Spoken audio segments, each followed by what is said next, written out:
اعوذ باللہ من الشیطان الرجیم بسم اللہ الرحمن الرحیم فتلقى آدم من ربہ کلمات فتاب علیہ انہ هو التواب الرحیم قلنا اہبطوا منہا جمیعا فإما يأتينكم مني هدى فمن تبع هداي فلا خوف عليهم ولا هم يحزنون والذين كفروا وكذبوا بآياتنا أولئك أصحاب النار هم فيها خالدون صدق الله العظيم رب اشرح لي صدري ويسر لي أمري واحلل عقدة من لساني يفقهوا قولي اللهم ربنا ألهمنا رشدنا واعذنا من شرور أنفسنا اللهم أرنا الحق حقا وارزقنا اتباعه وأرنا الباطل باطلا وارزقنا اجتنابه آمین یا رب العالمین۔ فتلقى آدم من ربہ کلمات، تو حاصل کر لیے آدم نے اپنے رب سے چند کلمات۔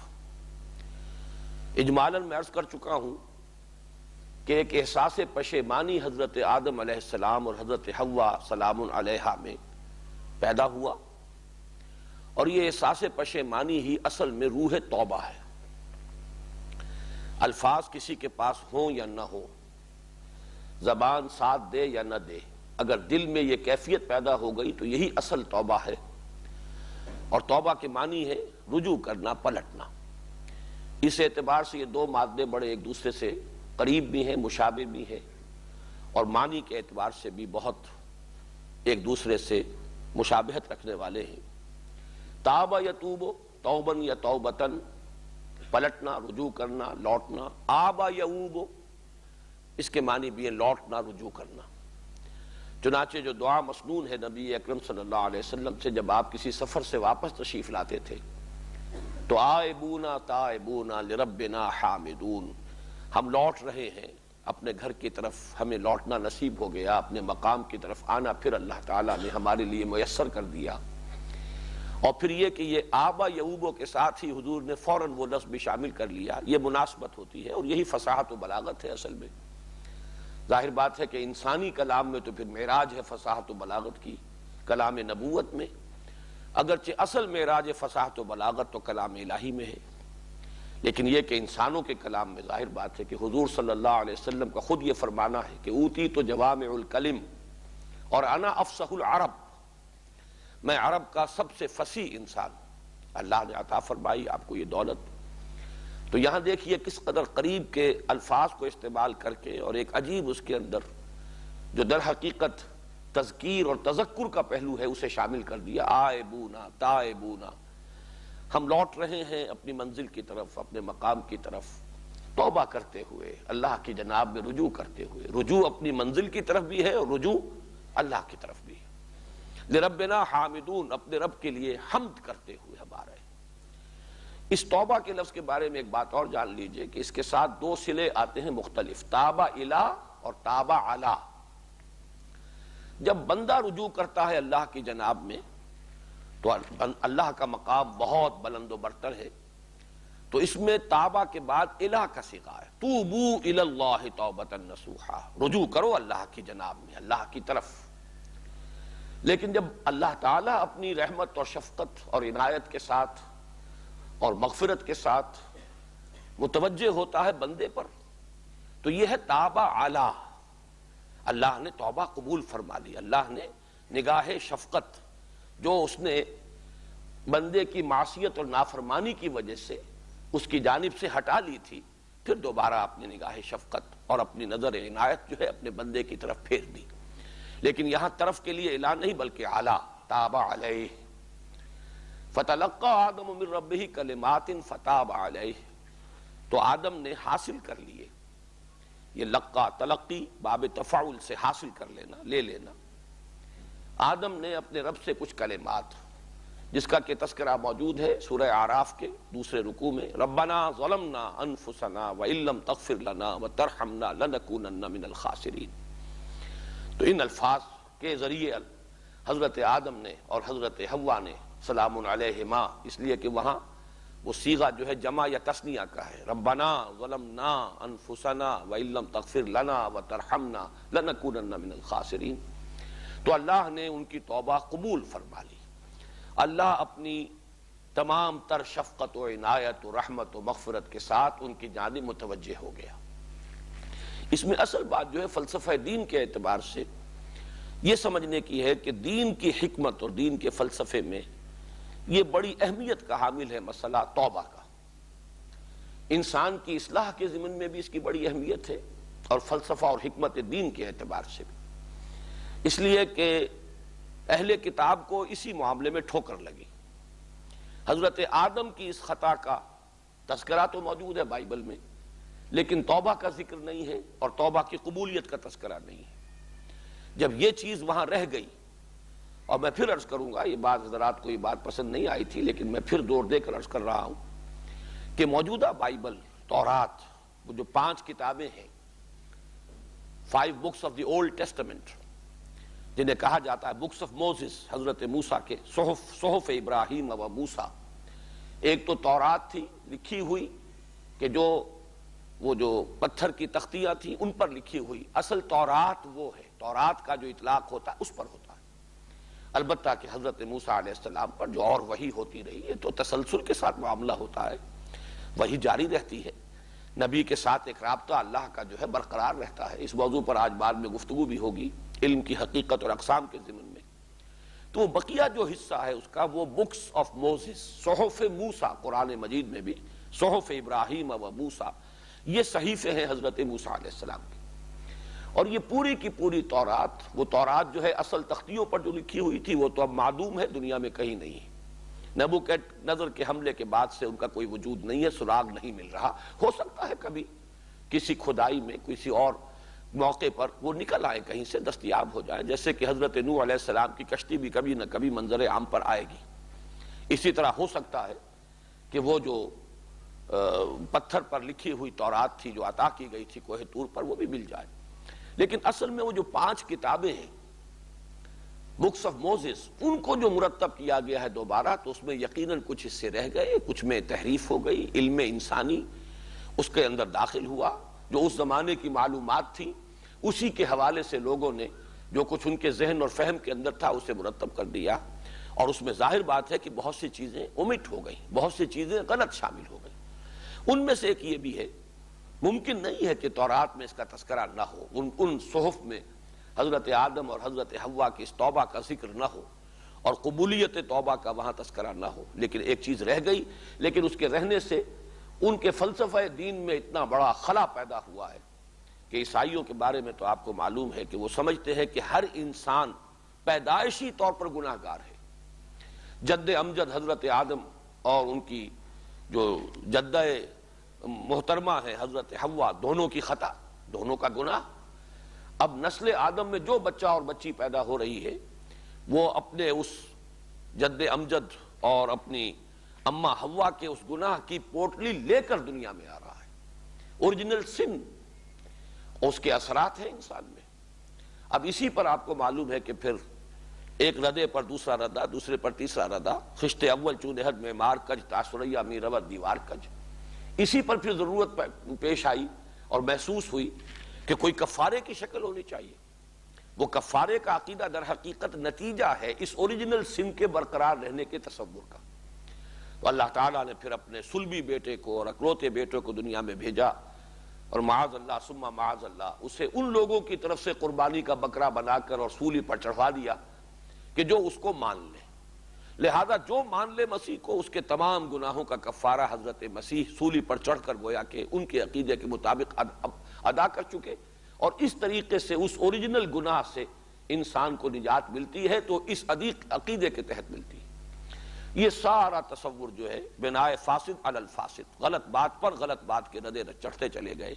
قرآن نے اسی لیے، اور یہ موضوع ایسا ہے جیسا کہ میں نے عرض کیا، اگرچہ بار بار آیا ہے قرآن مجید میں، لیکن ہر جگہ کوئی نہ کوئی نئی بات ہوتی ہے. اس کو یہاں پر بہت ہی بالکل آغاز میں، چونکہ یہ قرآن مجید کا مصحف کا ابتدائی حصہ ہے، یہ 4 رکوع میں کئی مرتبہ عرض کر چکا ہوں، سورہ بقرہ کے لیے بھی تمہید کا درجہ رکھتے ہیں، پورے قرآن حکیم کے لیے بھی. تعویل خاص کو سامنے رکھیے تو سورہ بقرہ کی تمہید ہے، تعویل عام کو سامنے رکھیے تو پورے قرآن حکیم کی تمہید ہے. اس میں اس صراحت کے ساتھ فَتَلَقَّى آدَمُ مِن رَبِّهِ كَلِمَاتٍ فَتَابَ عَلَيْهِ انہ هو التواب الرحیم. خطا ضرور ہوئی، غلطی ضرور ہوئی، یہی انہیں بتانا تھا کہ یہ تمہارا دشمن ازلی ہے، یہی تمہاری ذریت کا اور تمہاری نسل کا دشمن ابدی ہے، اور یہ ورغلائے گا اور یہ طرح طرح کے سبز باغ دکھائے گا اور تمہیں راہ حق سے منحرف کرنے کی کوشش کرے گا. اس کا ایک مظاہرہ ہو گیا ہے، پریکٹیکل ڈیمونسٹریشن ہو گئی ہے. یہ تو اللہ کی حکمت میں تھا کہ کرا دیا جائے، لیکن یہ کہ اب اس گناہ کا کوئی اثر باقی نہیں رہا کہ جو نسلاً بعد نسلاً جاری ہو اور ہر بچہ جو ہے اس گناہ کا کوئی اثر لیے ہوئے دنیا میں آ رہا ہو، بلکہ اس کے برعکس نبی اکرم صلی اللہ علیہ وسلم نے جو فرمایا وہ تو یہ ہے کہ کل مولود یولد علی الفطرہ فابواہ یہودانہ او یمجسانہ او ینصرانہ او کما قال صلی اللہ علیہ وسلم. ہر بچہ نسل آدم کا فطرت پر پیدا ہوتا ہے، فطرت اسلام لے کر آتا ہے، کلین سلیٹ لے کر آتا ہے. بلکہ کلین بھی نہیں کہنا چاہیے، اس فطرت کے اندر خیر ودیت شدہ موجود ہے، اس کے اندر نیکی کا رجحان موجود ہے، اس میں نیکی اور بدی کا امتیاز موجود ہے. لیکن اس وقت ہم کہہ رہے ہیں کلین سلیٹ اس اعتبار سے کہ کوئی اپنے جد امجد کے گناہ کے کوئی اثرات لیے ہوئے دنیا میں نہیں آتا.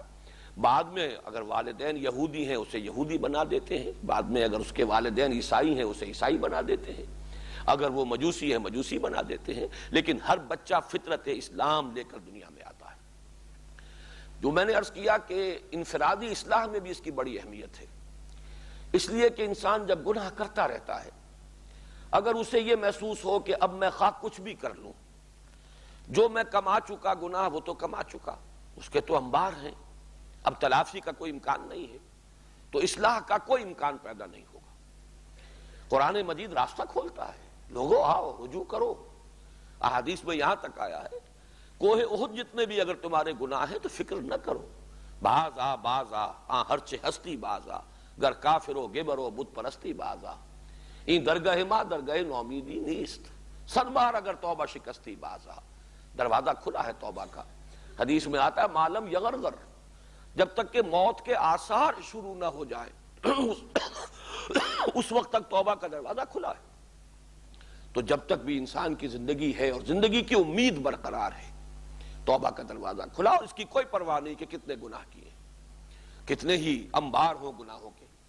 اس کے ساتھ ہی جیسا کہ میں نے عرض کیا، اگر 100 بار اگر توبہ شکستی، بعض لوگ ایسے ہوتے ہیں قوت ارادی ان کی کمزور ہوتی ہے، ایک گناہ کو ترک کرنا چاہتے ہیں، عزم مصمم کر لیا ہے، پختہ وعدہ کر لیا اب نہیں کروں گا، خلوص کے ساتھ کیا ہے، اس کے اندر کوئی دھوکہ نہیں، کوئی فریب نہیں، لیکن پھر کمزوری ہے، پھر وہ جو قوت ارادی کا ضعف ہے اس کی وجہ سے پھر کہیں ملوث ہو جاتا ہے. پھر توبہ کرے، گرتا رہے اٹھتا رہے، لیکن یہ کہ کہیں وہی اس پر جہاں وہ گر گیا ہے ڈیرا جما کر نہ لیٹ جائے، وہیں پر نہ بیٹھ رہے.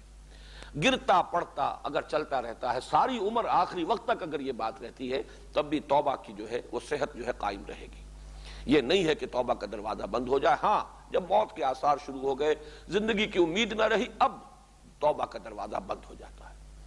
یہ ہے انسان کی انفرادی اصلاح کے لیے بھی اس کی اہمیت، اور اس کو اس درجے ہمارے ہاں ترفع حاصل ہے کہ حضور صلی اللہ علیہ وسلم نے تشبیہ دی ہے، اور بڑی ایسی کہ جس سے زیادہ میں سمجھتا ہوں کہ اور تاکید کا کوئی اسلوب انسان کے پاس ممکن نہیں ہے، کہ اللہ کو اپنے گناہگار بندے کی توبہ سے کتنی خوشی ہوتی ہے.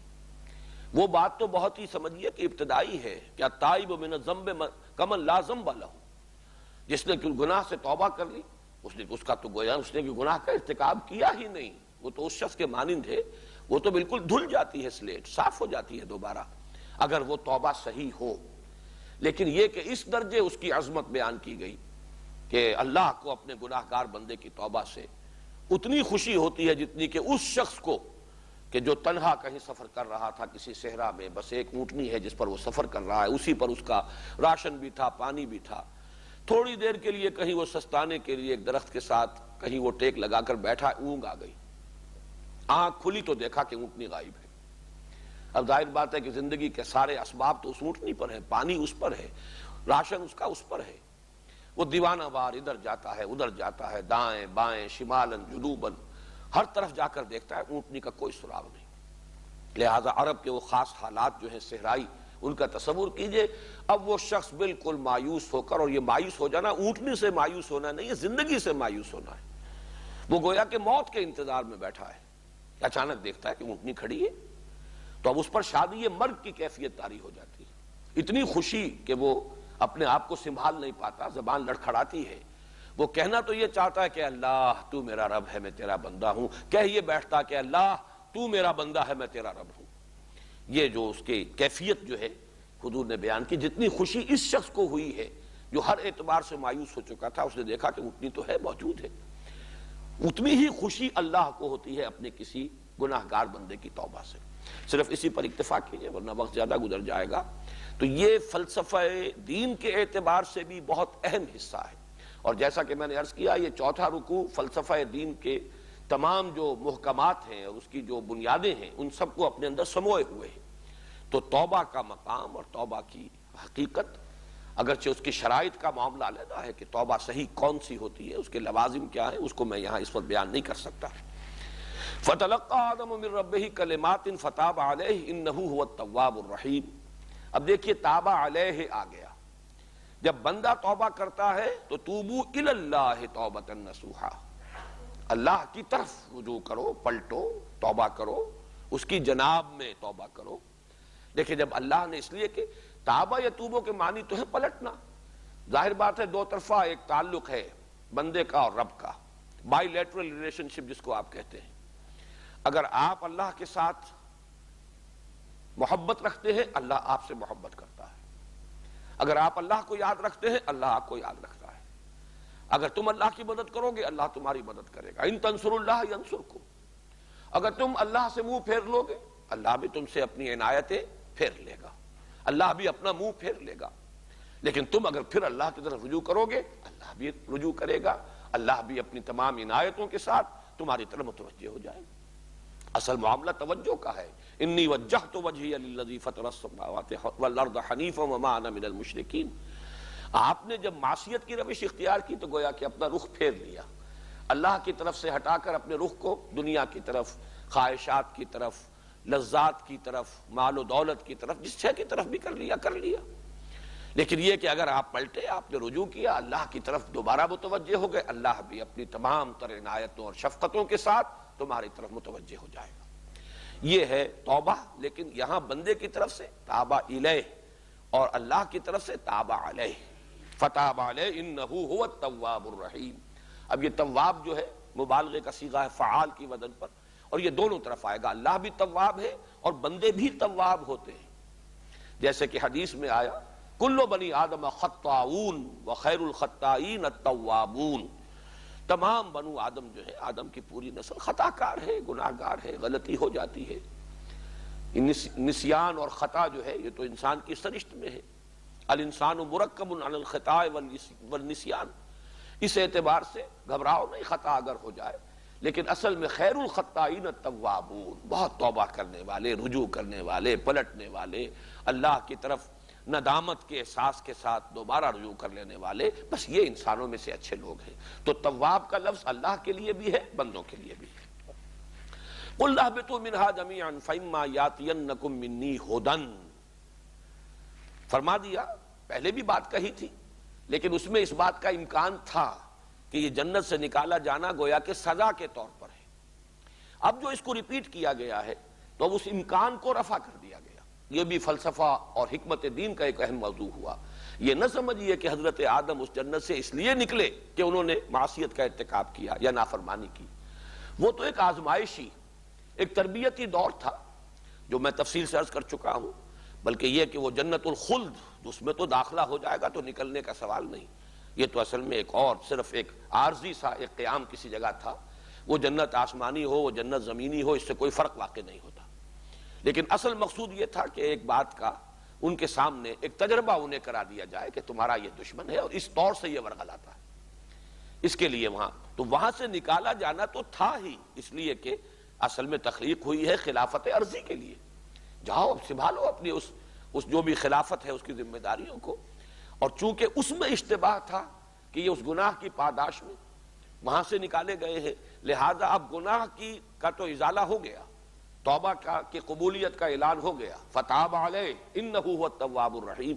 اب وہ اصل ہے موضوع، اہبطوا منہا جمیعا، اترو یہاں سے۔ اترو کا بھی میں دونوں مفہوم بیان کر چکا ہوں۔ اگر یہ آسمان میں کہیں کسی جگہ یہ واقعات ہوئے ہیں تو پھر اترنا اس معنی میں ہوگا، زمین پر اترنا، نازل ہونا۔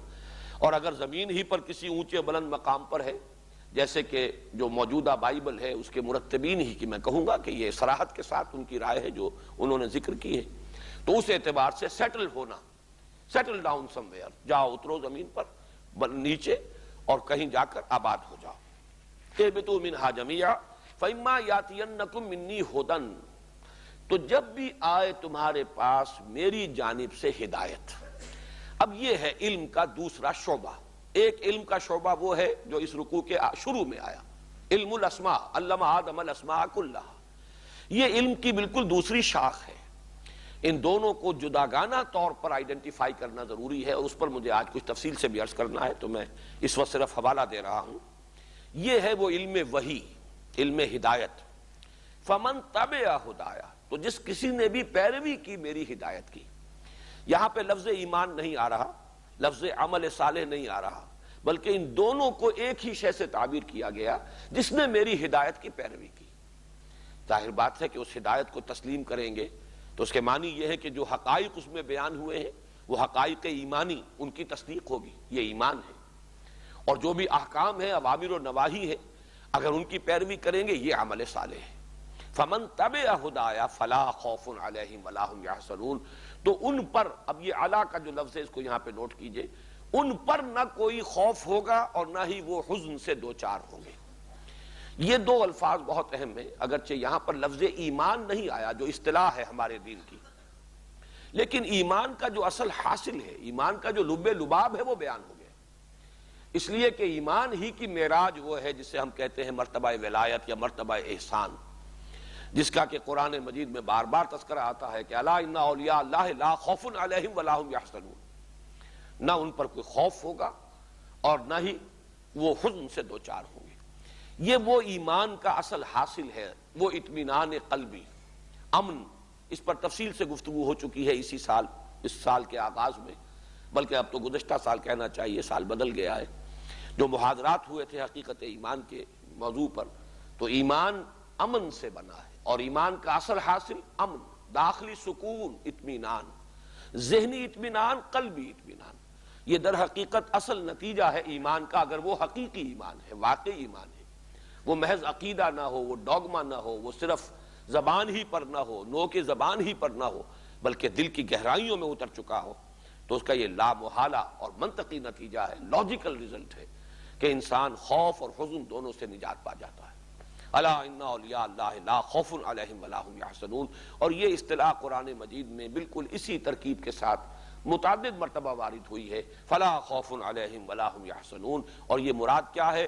وہ داخلی سکون اور اطمینان حاصل ہو جائے گا، ذہنی بھی قلبی بھی، جو اتباع کریں گے میری ہدایت کا۔ والذین کفروا وکذبوا بآیاتنا، یہاں میں توجہ دلاؤں گا دو الفاظ، یہ بار بار آتے ہیں، کفر اور تکذیب۔ یہ در حقیقت ایک ہی پروسیس کے دو درجے ہیں۔ کفر کا چونکہ لغوی مفہوم ہے کسی شے کو دبا دینا، چھپا دینا، یہ اس ایمان کی جو گواہی فطرت انسانی کے اندر موجود ہے، خاص طور پر جب کوئی داعی الی الایمان، کوئی نبی کوئی رسول ہوتے تھے جو ایمان کی دعوت دیتے تھے، آج کسی نبی کسی رسول کے پیرو ہوں گے جو ایمان کی دعوت لے کر کھڑے ہوں گے، تو جب ایمان کی دعوت دی جائے اور قلب کے اندر سے گواہی ابھرے کہ بات صحیح ہے، یہ بات مبنی بر حقیقت معلوم ہوتی ہے، بات درست ہے، لیکن انسان کسی تعصب کی وجہ سے، ہر دھرمی کی وجہ سے، کسی تکبر کی وجہ سے، کسی حسد اور بغض کی وجہ سے اس کو اگر چھپاتا ہے، اس کی توثیق نہیں کرتا، اس کو تسلیم نہیں کرتا، اس کی تصدیق نہیں کرتا، اس لیے کہ ایمان جب با یا لام کے ساتھ آئے تو اس کے معنی ہوتے ہیں تصدیق، تصدیق بما جاء بہ النبی صلی اللہ علیہ وسلم، یہ ایمان کی ڈیفینیشن ہے، ہر اس چیز کی تصدیق جو لے کر آئے ہیں محمد صلی اللہ علیہ وسلم۔ تو جب ایک شخص تصدیق نہیں کرتا اور اپنی باطنی اس شہادت کو دباتا ہے، چھپاتا ہے، جیسے اگر انسان کی فطرت صحیح ہے اور ابھی اگر پرورٹ نہیں ہوئی اس درجے کے انسان باطنی طور پر مر چکا ہو، تو یقیناً شکر کے جذبات پیدا ہوتے ہیں۔ اگر کسی نے آپ کے ساتھ کوئی بھلائی کی ہے، جذبہ تشکر قلب کی گہرائیوں سے ابھرے گا، لیکن کسی وجہ سے آپ اسے دبا دیتے ہیں، زبان سے آپ شکریہ ادا کرنے کو تیار نہیں ہیں، تو یہ ہے کفر۔ اسی لیے کفران نعمت، کفر جو ہے شکر کے مقابلے میں آتا ہے. اور اسی طریقے سے ایمان کی دعوت کے رد عمل میں جو اس کی تصدیق اور توثیق قلب کی گہرائیوں سے ابھرے اسے دبا دینا، اس کا اظہار نہ کرنا، اسے تسلیم نہ کرنا اپنی زبان سے، یہ کفر ہے. اس سے آگے بڑھ کر ہے تکذیب. اب یہ گویا کہ ڈھٹائی کی انتہا ہے کہ اب جو بھی دعوت دے رہا ہے، جو کہ نبی ہوتے تھے، رسول ہوتے تھے، ان کو جھٹلانا. تم غلط کہہ رہے ہو، تم پر کوئی اللہ کا کلام نازل نہیں ہوا، تم ہرگز رسول نہیں ہو، تم ہرگز نبی نہیں ہو. یہ جب بات کہی جاتی ہے تو یہ جھٹلانا گویا کہ یہ تکمیلی درجہ ہے اس جرم کا جس کا آغاز ہے کفر. کفر کے معنی دبا دینا، چھپا دینا، اور تکذیب کے معنی جھٹلانا، برملا پوری ڈھٹائی سے کہنا کہ یہ بات غلط ہے. تو یہاں دونوں الفاظ جمع کر دیے گئے، والذین کفروا وکذبوا بآیاتنا اولئک اصحاب النار هم فیہا خالدون. جو لوگ ہماری آیات کو جھٹلائیں گے، جو تک کفر کریں گے اور جھٹلائیں گے ہماری آیات کو. یہاں لفظ آیت جو ہے اگرچہ بہت مرتبہ گفتگو ہو چکی ہے، لیکن یہاں چونکہ آ رہا ہے تو پھر نوٹ کر لیجئے کہ اس کا تعلق اسی سے ہے کہ جیسے کسی شے کی نشانی کو دیکھ کر وہ شے یاد آ جاتی ہے، تو اللہ کی طرف سے آنے والا یہ کلام، یہ وحی، یہ در حقیقت فطرت انسانی کے اندر جو مضمر گواہی ہے اسے اجاگر کرتا ہے. اس اعتبار سے نشانی ہے. جیسے کسی بھی شے کی نشانی سے اس شے کی یاد آپ کے ذہن میں تازہ ہو جاتی ہے، اسی طرح اس کلام ربانی سے، اس وحی کے ذریعے سے جو کچھ نازل ہوتا رہا ہے، اور جو یہ آخری وحی ہے قرآن پاک، اس کے جو یہ جملے ہیں یا ٹکڑے ہیں یا فقرے ہیں، جو بھی انہیں کہیں، اس لیے کہ آیت کا لفظ جو ہے جیسا کہ میں وضاحت کر چکا ہوں وہ تو یعنی ضروری نہیں ہے کہ جملہ مکمل ہو تبھی اسے آیت کہا جائے. ان میں سے ہر ایک اپنی جگہ پر آیت ہے، چاہے وہ مرکب ناقصہ کہلائے نحوی اعتبار سے، والعصر جار و مجرور مرکب ناقص، لیکن یہ کہ آیت ہے. تو یہ آیات اصل میں فطرت انسانی کے مضمر حقائق کو اجاگر کرتی ہے. اس اعتبار سے ان کو نشانی کہا گیا. یہ اللہ کے علم اور حکمت کی نشانیاں ہیں اور نبی کے صداقت کی نشانیاں ہیں کہ اس سے قلب جو ہے وہ گواہی دیتا ہے کہ جو کچھ کہہ رہے ہیں، جو دعوت پیش کر رہے ہیں، وہ درست ہے اور صحیح ہے اور مبنی بر حقیقت ہے. تو یہ چند باتیں تو مجھے عرض کرنی تھی کہ جو چوتھے رکوع کے آخری حصے میں سے چونکہ ہمیں تیزی کے ساتھ گزرنا پڑا تھا تو بعض چیزیں کہ جن کی وضاحت ہونی چاہیے تھی نہیں ہو پائی. اور اب میں آ رہا ہوں آج کے موضوع کی طرف. چونکہ سورہ بقرہ کے اس چوتھے رکوع کے ابتدا میں اور پھر اختتام پر علم کی دو قسموں کا ذکر ہوا ہے. دوسرا اس کے حوالے سے علم کی حقیقت و ماہیت اور علم کے اقسام، اور اس سے بھی پہلے علم کی فضیلت، میں اس کے بارے میں کچھ باتیں عرض کروں گا. پہلے یہاں پہ عارف وہ جو احادیث کا سلسلہ ہے وہ لے لو. تمہیداً میں یہ عرض کرنا چاہتا ہوں کہ ذرا آپ اگر غور کریں گے تو معلوم ہوگا کہ انسانی شخصیت مجموعہ ہے دو چیزوں کا، علم اور عمل. علم میں اس کا فکر، اس کی سوچ، اس کے نظریات، اس کے عقائد، ان تمام کو جمع کر لیجئے. اور عمل، اور ان دونوں کے مابین ظاہر بات ہے کہ بڑا گہرا منطقی ربط ہوتا ہے. جو انسان کی سوچ ہوتی ہے اسی کے مطابق اس کا عمل ہوتا ہے. عمل کے ضمن میں اصل ضرورت جو پیش آتی ہے وہ عدل اور اعتدال اور توازن کی. ہمارے ہاں دین میں ایک طرف تو انفرادی جو اس کی تعلیمات ہیں اس میں اب اس دور انحطاط میں اعتدال اور توازن برقرار نہیں رہا، اور نمبر دو یہ کہ اس جو اجتماعی جو تعلیمات ہیں، انفرادی تعلیمات، ان میں تو عدل اور اعتدال نہیں. جو اجتماعی احکام ہیں دین کے، ان کے ضمن میں نظام عدل اجتماعی اور اس کی اہمیت اور اس کو قائم کرنے کے لیے جد و جہد کرنے کی فرضیت ذہن سے نکل گئی. نتیجہ یہ نکلا ہے کہ ہمارے عمل میں زیادہ تر ایمفیسس صرف عبادات پر ہے.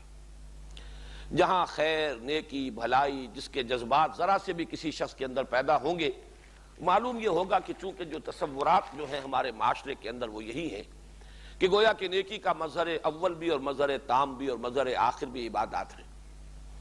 ان میں اور گہرائی ہو گئی، ان میں اور انہماک ہو گیا، ان میں اور شوق اور شغف کے اندر اضافہ ہو گیا. نیکی، خیر، بھلائی کا جذبہ جب بھی ابھرتا ہے اس کی عملی جو شکل ہے وہ یہی نکلتی.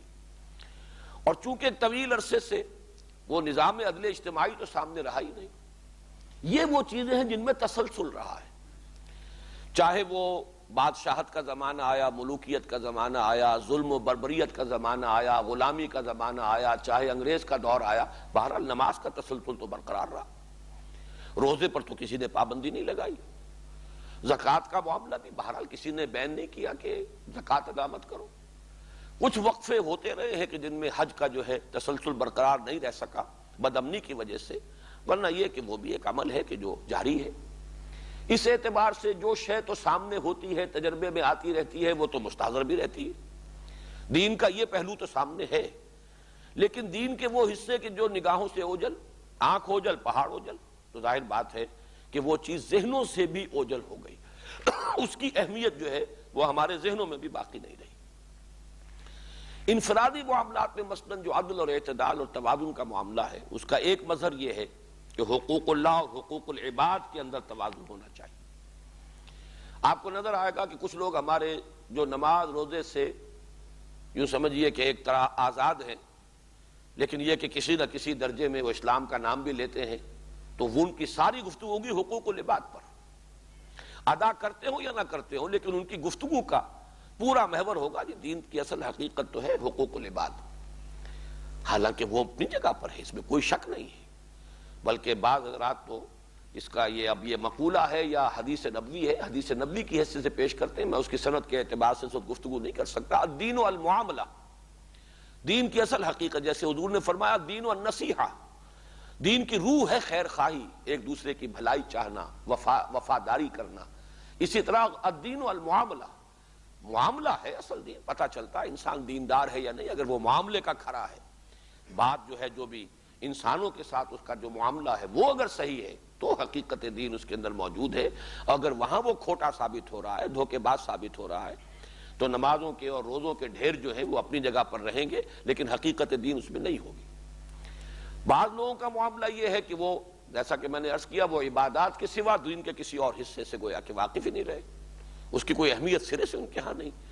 تو عدم توازن آپ کو اس معاملے میں لوگوں کے اندر ملے گا، اور اسی اصل میں جو دین کا یہ حصہ ہے حقوق العباد کا، اس میں بھی ایک پہلو تو یہ کہ انفرادی طور پر آپ اپنے والدین کا حق ادا کر رہے ہوں، اب بیوی اپنے شوہر کے حقوق کا لحاظ رکھے، شوہر اپنی بیوی کے حقوق کا لحاظ رکھے، اولاد کے حقوق ہے، پڑوسیوں کے حقوق ہے، تمام جو ہے مستاجر ہے اور اجیر ہے ان کے ایک دوسرے پر حقوق ہے، ان تمام حقوق کا لحاظ رکھنا۔ لیکن اس سے آگے بڑھ کر ہے کہ حقوق العباد میں وہ پورا نظام قائم کر دینا جس سے کہ عدل اجتماعی وجود میں آ جائے۔ اس کی جد و جہد، اس کے لیے محنت، اس کے لیے بھاگ دوڑ، ایثار، قربانی، انقلابی ایک جد و جہد کے نتیجے ہی میں وہ نظام برپا ہو سکتا ہے، اس کے بغیر تو نہیں۔ تو ایک تو یہ کہ یہ چیزیں ہمارے ذہن سے تقریباً خارج ہو چکی، سارا ایمفیسس جو ہے وہ عبادات پر ہے، زہد پر ہے، ریاضت پر ہے۔ وہ جو کہیں فرشتوں کا قول بھی جو آیا تھا، معلوم ہوتا ہے کہ ہمارے سامنے بھی در حقیقت اسی کی عظمت رہ گئی ہے۔ وَنَحْنُ نُسَبِّحُ بِحَمْدِكَ وَنُقَدِّسُ لَكَ، یہ کام تو فرشتوں کا تھا، وہ اس میں لگے ہوئے تھے، اور انہوں نے کہا بھی یہی تھا کہ اس اعتبار سے کہیں اگر ہمارے سے کوتاہی ہو رہی ہو تو ہم حاضر ہیں اس کی بھی تلافی کے لیے۔ معلوم یہ ہوا کہ اس تسبیح و تقدیس جو ہے اس کی تو کوئی کمی نہیں تھی۔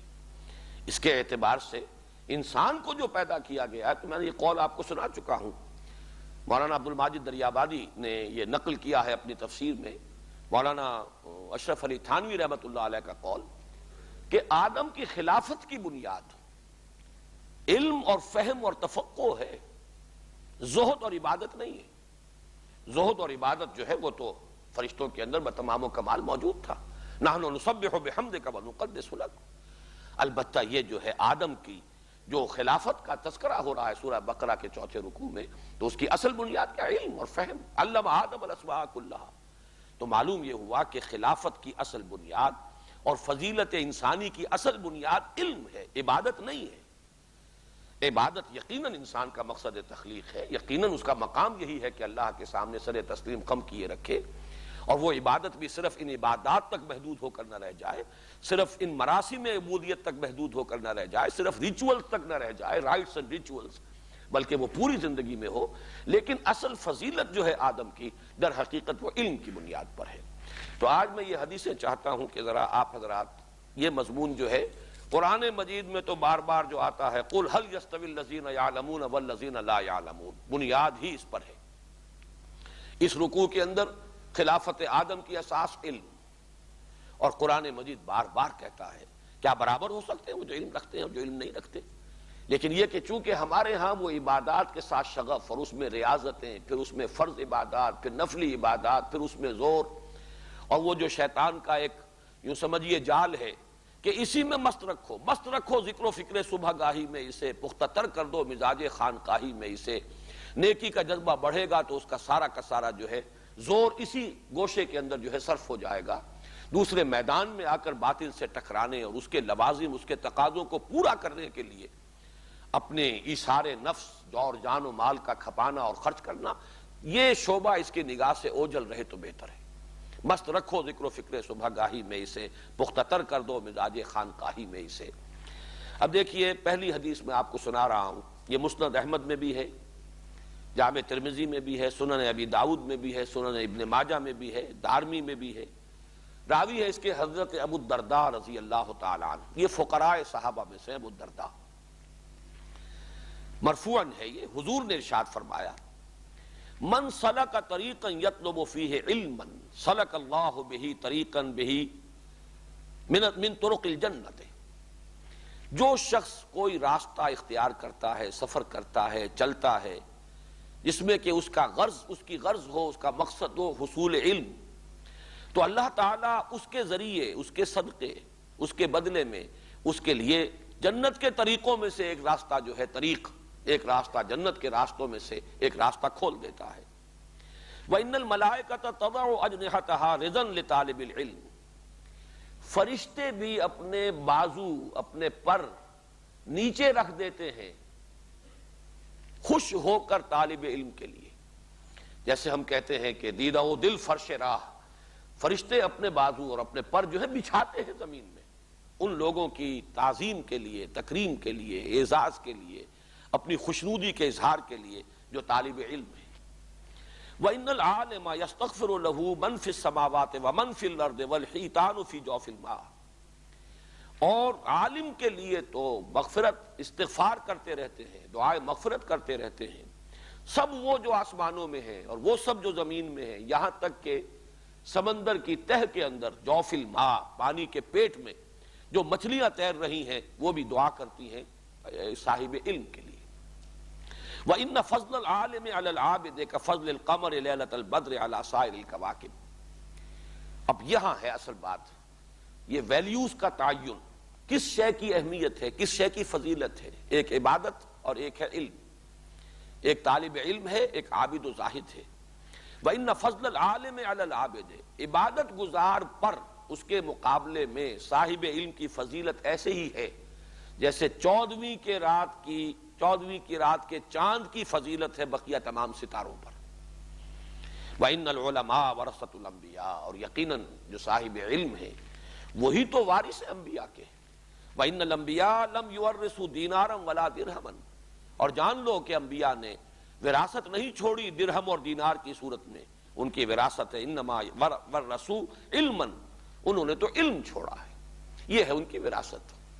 فمن اخذہ اخذ بحظ وافر، تو جس نے بھی وہ علم لیا، حاصل کیا، اصل وراثت جو ہے وہ اس سے انہوں نے انبیاء کی وراثت سے حصہ پایا، تو گویا کہ انہیں تو بڑی خوش نصیبی کا حصہ جو ہے انہیں مل گیا، خوش نصیبی مل گئی۔ یہ ہے در حقیقت عبادت کے مقابلے میں علم کی فضیلت۔ اسی طرح حضرت ابو امامہ باہلی رضی اللہ تعالیٰ عنہ سے جامع ترمذی کی روایت ہے، وہی بات جو ہے وہ کہ فضیلت، یہ تقابل میں کر رہا ہوں، علم اور عبادت گزاری اور حصول علم یا تعلیم و تعلم۔ فضل العالم علی العابد کفضلی علی ادناکم، اب اس سے زیادہ تو نسبت کا ہم تصور نہیں کر سکتے کہ سن لو مسلمانوں، ایک عالم کی فضیلت عابد پر اتنی ہی ہے جتنی میری فضیلت ہے تم میں سے کسی ادنا پر۔ اب اگر ہم اس کو کم کو لیں صحابہ کے لیے بھی، تو ظاہر بات ہے کہ صحابہ میں سے ادنا صحابی، لیکن حضور صلی اللہ علیہ وسلم کیا نسبت ہوگی؟ لیکن سمجھ لو کہ تم میں سے کسی ادنا کی کے مقابلے میں جو فضیلت مجھے حاصل ہے، وہی فضیلت ہے کہ جو عالم کو عابد پر حاصل ہے. فضل العالم علی العابد کفضلی علی ادناکم وَإِنَّ اللَّهَ وَمَلَائِكَتَهُ وَأَهْلُ السَّمَاوَاتِ وَالْأَرْضِ حَتَّى النَّمْلَةُ فِي جُحْرِهَا وَحَتَّى الْحُوتُ لَيُصَلُّونَ عَلَى مُعَلِّمِ النَّاسِ الْخَيْرِ. اور سن لو اللہ تعالیٰ بھی اور فرشتے بھی اور آسمانوں والے بھی اور زمین والے بھی، یہاں تک کہ بلوں کے اندر جو چیونٹیاں ہیں وہ بھی، اور جو پانی کے اندر جو مچھلیاں ہیں وہ بھی، وہ تو دعا کرتی رہتی ہیں. اب یہاں وہ صلی یصلی کا لفظ آیا ہے. عنایتیں، شفقتیں، جیسے کہ آیا ہے قرآن مجید کے اندر کہ اللہ تعالیٰ بھی نبی اکرم صلی اللہ علیہ وسلم پر، تم پر بھی، هو الذی یصلی علیکم وملائکتہ. تو اسی طریقے سے صلاۃ جو ہے، جب ہم کہتے ہیں اے اللہ ہمارے نبی صلی اللہ علیہ وسلم پر اپنی شفقتیں اور عنایتیں نازل فرما، اللہم صلی علی محمد وعلی آل محمد، وہ لفظ یہاں آیا لیصلون علی معلم الناس الخیر.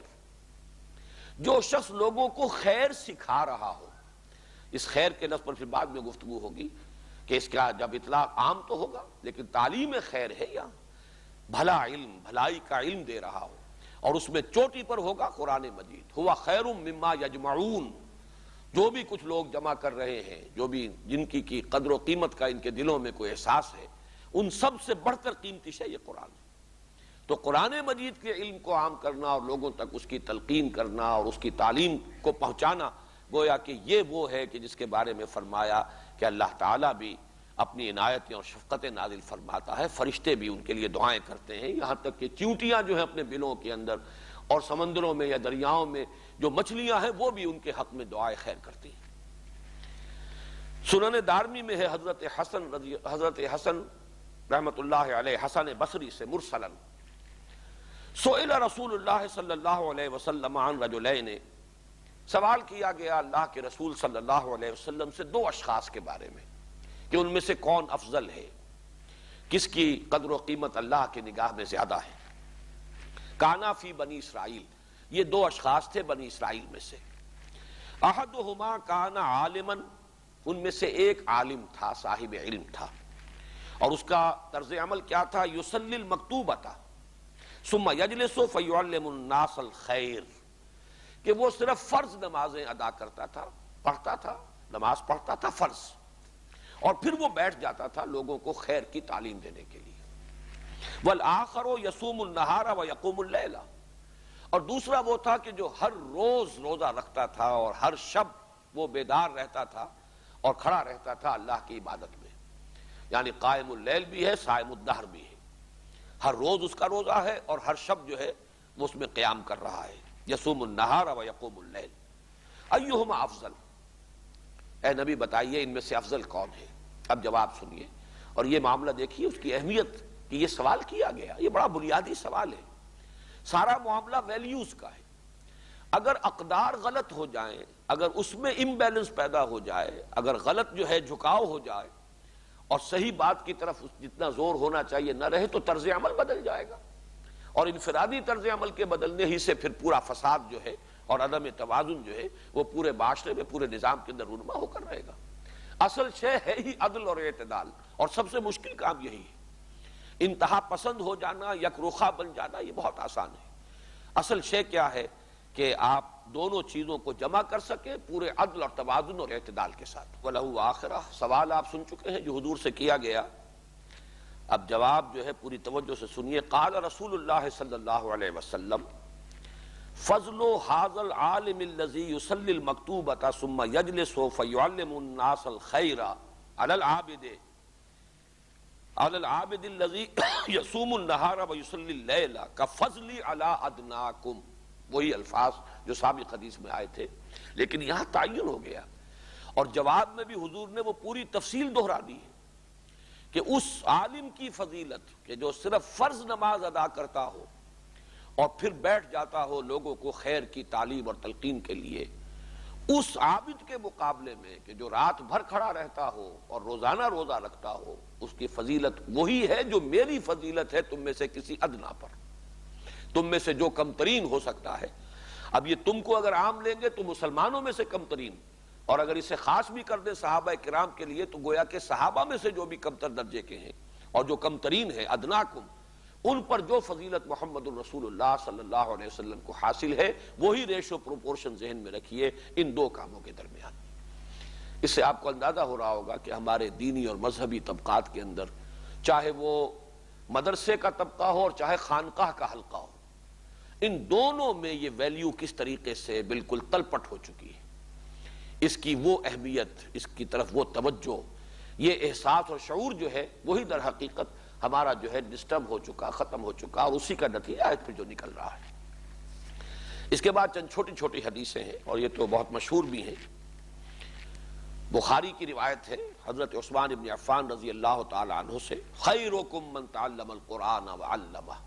یہ لفظ خیر کو نوٹ کیجئے، دونوں حدیثوں میں آیا ہے تعلیم خیر، اور میں نے جیسا کہ عرض کیا عام بھی رکھیے اسے، بھلائی کی تلقین، نیکی کی تلقین، خیر کی تلقین، لیکن یہ کہ سب سے بڑا خیر اور خیر مطلق وہ اللہ کا کلام ہے، اللہ کی کتاب ہے۔ ہوا خیر مما یجمعون، یہاں لوگوں میں سے بہترین لوگ وہ ہیں، خیرکم، تم میں سے بہترین لوگ وہ ہیں، من تعلم القرآن وعلمہ، جو قرآن کا علم حاصل کریں اور پھر اس علم کو پھیلائیں، دوسروں تک پہنچائیں، تعلیم دیں قرآن کی۔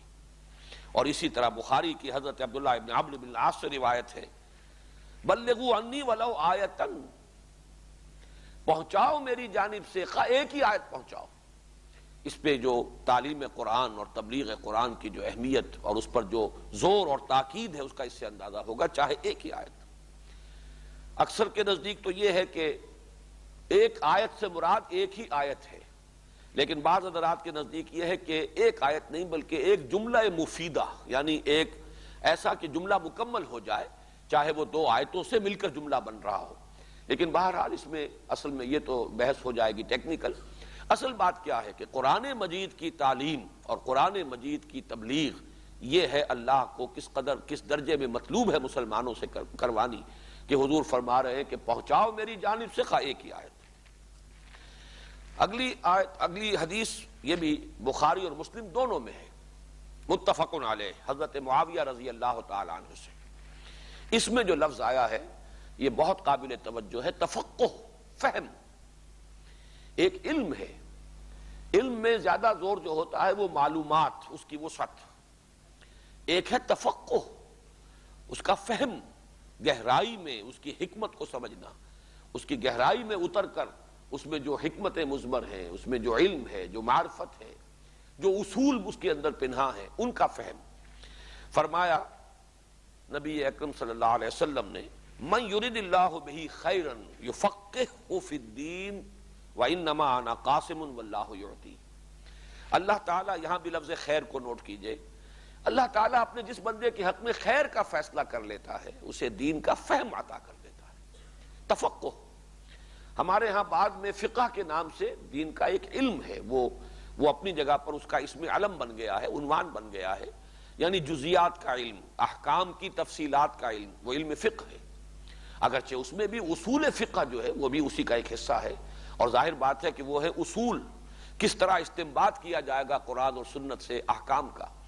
لیکن یہاں اس بحث سے ہٹ کر تفقہ یعنی فہم، ایک باطنی شعور اس کا، اس کی حقیقت کا، اس کی حکمت کا، انسان سمجھے کہ اس کی اصل حکمت کیا ہے، تفقہ فی الدین۔ اسی اعتبار سے حضرت عبداللہ ابن عباس کے لیے جو دعا کی تھی حضور صلی اللہ علیہ وسلم نے، اس میں الفاظ آتے ہیں، اللہم فقہہ فی الدین وعلمہ التاویل۔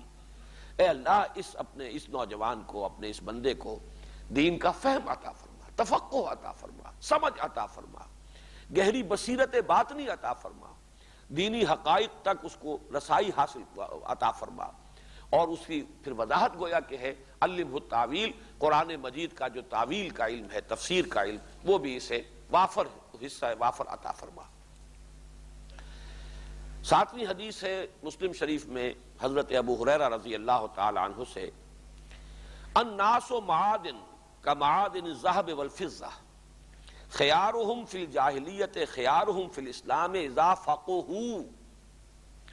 انسانوں کی مثال معدنیات کی سی ہے، جیسے کہ سونے اور چاندی کی اورز ہوتی ہیں۔ ظاہر بات ہے کہ جو بھی اس کی اور ہے، سونے کو صاف کریں گے، اس کی اور کو، اس کو کیا کہیں گے اردو میں، دھات کا وہ جو، یعنی جی جو بھی خام زمین سے نکلتا ہے، اس کا لفظ کیا ہے صحیح وہ میرے ذہن میں نہیں آ رہا، انگریزی میں اسے اور کہتے ہیں، اسے آپ صاف کریں گے تو سونا بنے گا۔ چاندی ہے تو چاندی کو آپ صاف کریں گے، اگر وہ معدنیات چاندی کی ہے جو نکل رہی ہے زمین سے، اسے صاف کریں گے، چاندی بنے گی، سونا تو نہیں بنے گا۔ اس طریقے سے انسانوں کی بھی اللہ تعالیٰ کے ہاں جو کچھ اس نے انسانوں کو بنایا ہے اس کی قسمیں ہیں، کوئی بنیادی طور پر سونے کی حیثیت رکھنے والے، کوئی بنیادی طور پر چاندی کی اہمیت رکھنے والے ہیں۔ تو فرمایا جیسے کہ اللہ تعالیٰ نے معدنیات کے اندر رکھا ہے، ایک دوسرے پر فضیلت عطا کی ہے، اس کے اندر مختلف قسمیں ہیں، اسی طرح انسانوں کی شخصیتوں میں بھی ہے۔ خیرکم فی الجاہلیت خیارہم فی الجاہلیت خیارہم فی الاسلام، جو اس وقت جبکہ جاہلیت کا دور تھا جو تم میں سے بہترین تھے، وہی بعد میں جبکہ اسلام لے آئے وہی بہترین ہوں گے۔ وہ سونا تھا جو ابھی صاف نہیں ہوا تھا، جاہلیت کی گندگی اس کے ساتھ ملی ہوئی تھی، امپیورٹیز تھی، صاف ہو گیا، وہ زر خالص بن گیا، سونا بن گیا۔ دوسرا شخص چاندی تھا، اس کے اندر بھی امپیورٹیز تھی، اسے صاف کیا گیا، وہ چاندی بن گیا۔ تو بہرحال سونا سونا رہے گا، چاندی چاندی رہے گی۔ لیکن غور طلب یہ ہے، اس میں توجہ طلب جو پہلو ہے، اذا فقہوا، جبکہ تفقہ حاصل کر لیں، سمجھ حاصل کر لیں۔ یہ سمجھ ہے اصل میں کہ جو بنیادی طور پر فرق واقع کر رہی ہے، جیسے کہ میں نے عرض کیا اس سے پہلے آیا، اذا من یرید اللہ بہ خیرا یفقہہ فی الدین، اللہ تعالیٰ جس کے ساتھ خیر کا ارادہ کرتا ہے اسے دین کا فہم عطا کرتا ہے۔ پھر اگلی حدیث حضرت عبداللہ ابن مسعود سے ہے رضی اللہ تعالی عنہ، اور یہ پھر متفق علیہ ہے بخاری اور مسلم دونوں میں۔ لا حسد الا فی اثنتین، فی اثنتین دو چیزیں ہیں کہ جن میں حسد ہو سکتا ہے۔ یہاں پہ حسد سے مراد در حقیقت رشک جسے ہم کہتے ہیں، حسد وہ ناپسندیدہ نہیں بلکہ اس کی اہمیت کو واضح کرنے کے لیے لفظ حسد لایا گیا ہے۔ لا حسد، حسد جائز نہیں ہے، الا فی اثنتین، دو چیزوں کے سوا۔ رجلا آتاہ اللہ مالا فسلطہ علی ہلکتہ، ایک تو وہ شخص جسے اللہ نے مال عطا کیا ہو وافر کثرت کے ساتھ، اور پھر اسے مسلط کر دیا ہو اسے خرچ کرنے پر، دونوں ہاتھوں سے لٹا رہا ہو، لوگوں کو دے رہا ہو، غرباء کو، یتامہ کو، بیواؤں کو، دین کے لیے، خیر کے کام کے لیے۔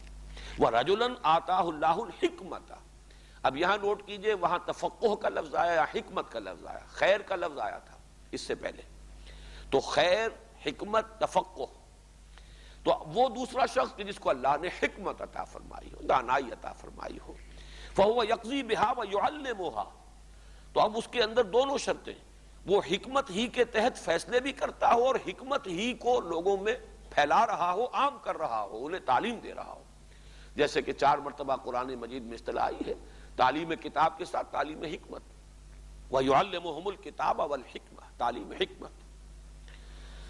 مسلم شریف میں روایت ہے حضرت ابو ہریرہ سے رضی اللہ تعالی عنہ، اذا مات الانسان انقطع عمله الا من ثلاث، جب انسان کا انتقال ہو جاتا ہے تو پھر اس کے عمل کا سلسلہ منقطع ہو جاتا ہے۔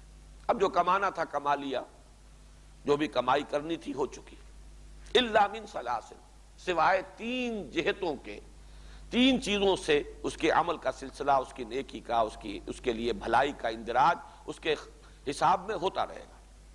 صدقۃ جاریۃ، صدقہ جاریہ، کوئی خیر کا کام کیا تھا، کوئی مدرسہ بنایا تھا، کوئی کنواں کھدوایا تھا، کوئی اور مسافروں کے لیے کوئی آرام گاہ بنائی تھی، صدقہ جاریہ میں تمام چیزیں آ جائیں گی۔